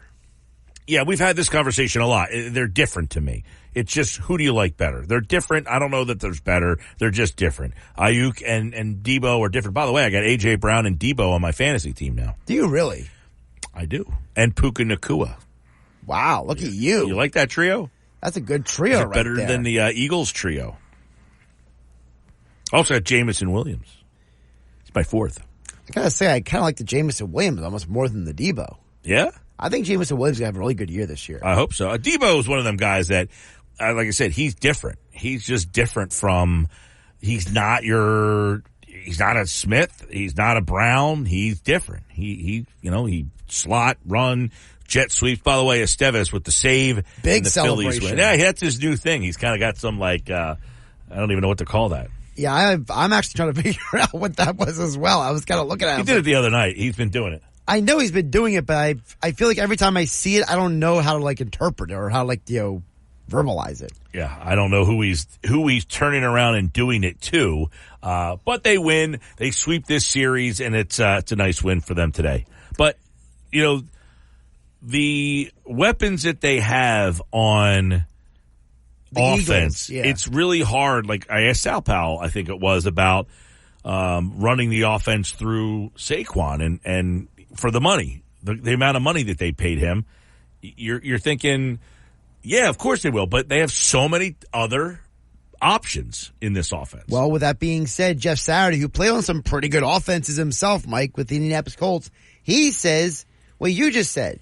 He says if this Eagles offense is going to be the most effective, they better run the ball through Saquon. The bottom line, right, is make sure he's getting enough touches in the run game, because unlike other parts of your game, you have to get him so many touches in the run game for it to get going, right? That offensive line can lean their weight on people. They can be physical, which again will open up the new receiver Dotson, Smith and A.J. Brown. You got Goddard at tight end. There's a lot of advantages to running through him, let alone the screen game, all the little different things you can do with him. But I think that it has to go through Barkley to be effective.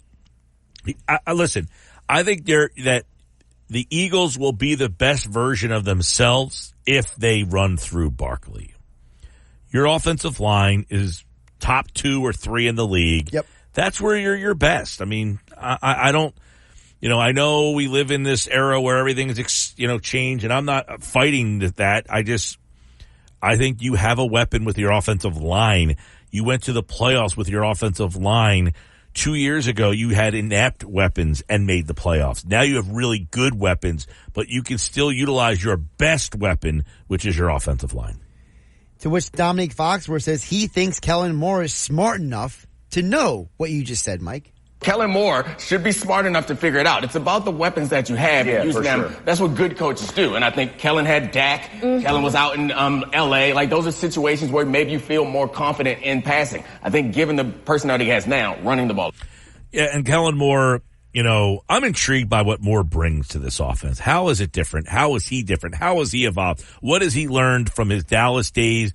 How he combined it with his LA days with the Chargers, and what is he going to bring here and evolve? Because I would hope a coach at that level is able to evolve what they do based on the talent they have, and not just this is what I do and this is what we're going to do regardless of who the talent is. No, I got A.J. Smith, A.J. Brown, I got Devontae Smith, I've got Dallas Goedert, and I got Saquon Barkley, and now I've got Jahan Dotson. I've got to figure out more layers to my offense to utilize all of the weapons I have here.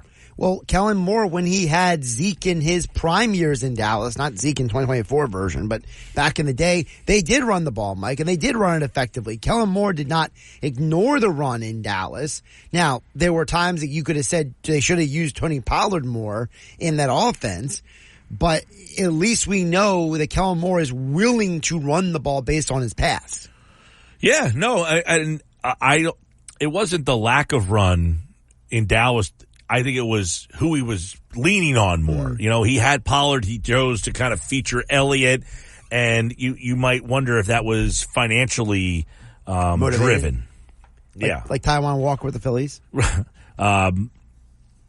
If that's the case here, you're going to play Saquon Barkley. If it's a financial driven decision, you're going to play Saquon Barkley. So listen, I think you should be encouraged. You heard what Sal Pal said. He thinks this is going to be an elite offense, or whatever word he used to kind of prop this offense up. I agree with him. By the way, Jalen Hurts, you bring him into this offense. He's another guy that we talked about. You have Brown, you have Smith, you have Jalen Hurts too. And I wonder because they haven't really,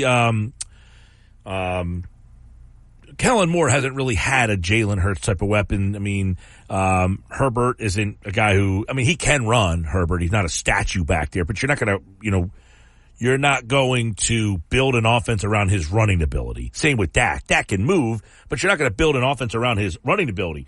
Not that you're building the offense around Hurts' running ability, but it goes back to my point of evolving and showing more layers of an offense based on the skill set that you have. Finally, Mike, the Get Up panel agrees that Saquon might have a better year, though, than Christian McCaffrey has in the past. They say his situation is better. One guy who I think has the shortest odds with Christian McCaffrey coming in a little bit injured, coming off of that season he had last year, Saquon Barkley is probably the safest and the best offensive line. Like of the two teams, he got the best offensive line. This is why him going to Philly I was so excited about it, because he's not just with a division rival, but in a situation where he can be used the way he needs to be used, and he's got other people that can help him. It's interesting that they said because he has a better offensive line. San Francisco's line's not terrible. But they're stronger at the tackles than they are on the interior. Whereas you San could Francisco argue, right, where you argue Philadelphia's got, just based on size alone, Dickerson and Becton are just mammoths of human beings you got to try to move. I think Philadelphia's offensive line is their best weapon. As good as Brown and Smith and Barkley and all that, their offensive line should be their best weapon. By the way, I looked up, because they replayed the Estevez celebration. It's the Shoryuken move from the Street Fighter video game. I'm not familiar with that game. Yeah, basically they create like a power charge and they blast it to the other guy. It's like one of the power moves in the game. And who's he giving that to? The opponent, I guess. No, he's saying I yeah, but he turns around and does it to somebody, doesn't he? Well, he turns around and does it randomly. But I guess the idea is in video games like Street Fighter and Mortal Kombat, they're like finisher moves. Well, he got the finisher today. Estevez with the save. Phillies win 4-2.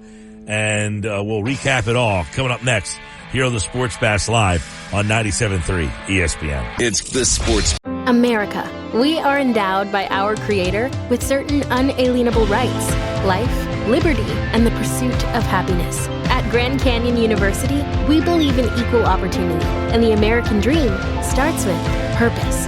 By honoring your career calling, you impact your family, your friends, and your community. The pursuit to serve others is yours.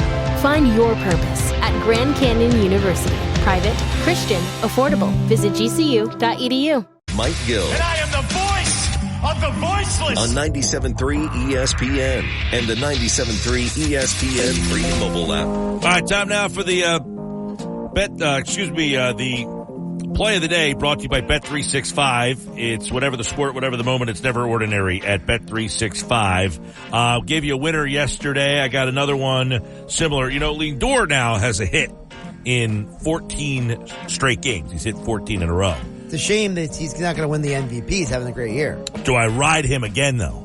No, yesterday I gave you the 2-pack. I gave you Lindor and Goldschmidt. Winner. Lindor is hitting 14 straight, Goldschmidt in 10. I'm going to go off of Goldschmidt, though. He's on my fantasy team. He's been awful this year. He's been better recently, though. But I think Lindor is going to go again. So I'm going to give you another 2-pack. And I'm going to ride Lindor. He'll get his hit today. So over 0.5 hits for the 15th straight time. The other guy I'm going to go with, Anthony Santander, with a hit tonight. He's had a hit in 7 straight games for Baltimore. I like him tonight for the O's. So I'll go Lindor and Santander with a base hit tonight. Take those two, put them together, and what do you got? A couple bucks from Bet365, the play of the day, brought to you by Bet365. Whatever the sport, whatever the moment, it's never ordinary. Mike, my bet of the night is going to be, give me the under 9 runs in the Guardians versus Royals game. Lively versus Lugo. I don't think there's going to be a ton of runs scored in that game, Mike. So under 9 runs. All right, let me quickly try to... I should have had this for you guys earlier, but I wrote down my bets. I didn't put down the odds on that. Let me see what I can get for the odds there for you. By the way, Phil's win. They get the win over... Sweep in Toronto. Yeah, Let's a little go. 2-gamer. Now where are they going? To Florida. Miami, right? Yeah, Miami Marlins. That starts... all right, so let's see. Santander to get a hit is minus 230. What is the odds on Lindor tonight? There we go. Let me see. Lindor. Lindor is minus 245. You put them together, it's plus 102. So $10 will pay you 20. There you go. Make $10. That's pretty good odds. Plus 102 for those two guys that get a hit tonight. Good ROI. Get that out there on the Bet365 app, the play of the day. We'll do it again tomorrow. Tomorrow's show, we're live at Chickies and Pete's. McMullen is back tomorrow. Casey Joyner, one thought. Every game this weekend, Casey Joyner returns tomorrow to the Sports Bash on 97.3 ESPN, the 97.3 ESPN free mobile app, and streaming live video on the X platform at Mike Gill Show. O'Reilly. You need parts? O'Reilly Auto Parts has parts. Need them fast? We've got fast. No matter what you need, we have thousands of professional parts people doing their part to make sure you have it. Product availability. Just one part that makes O'Reilly stand apart. The professional parts people. O'Reilly Auto Parts.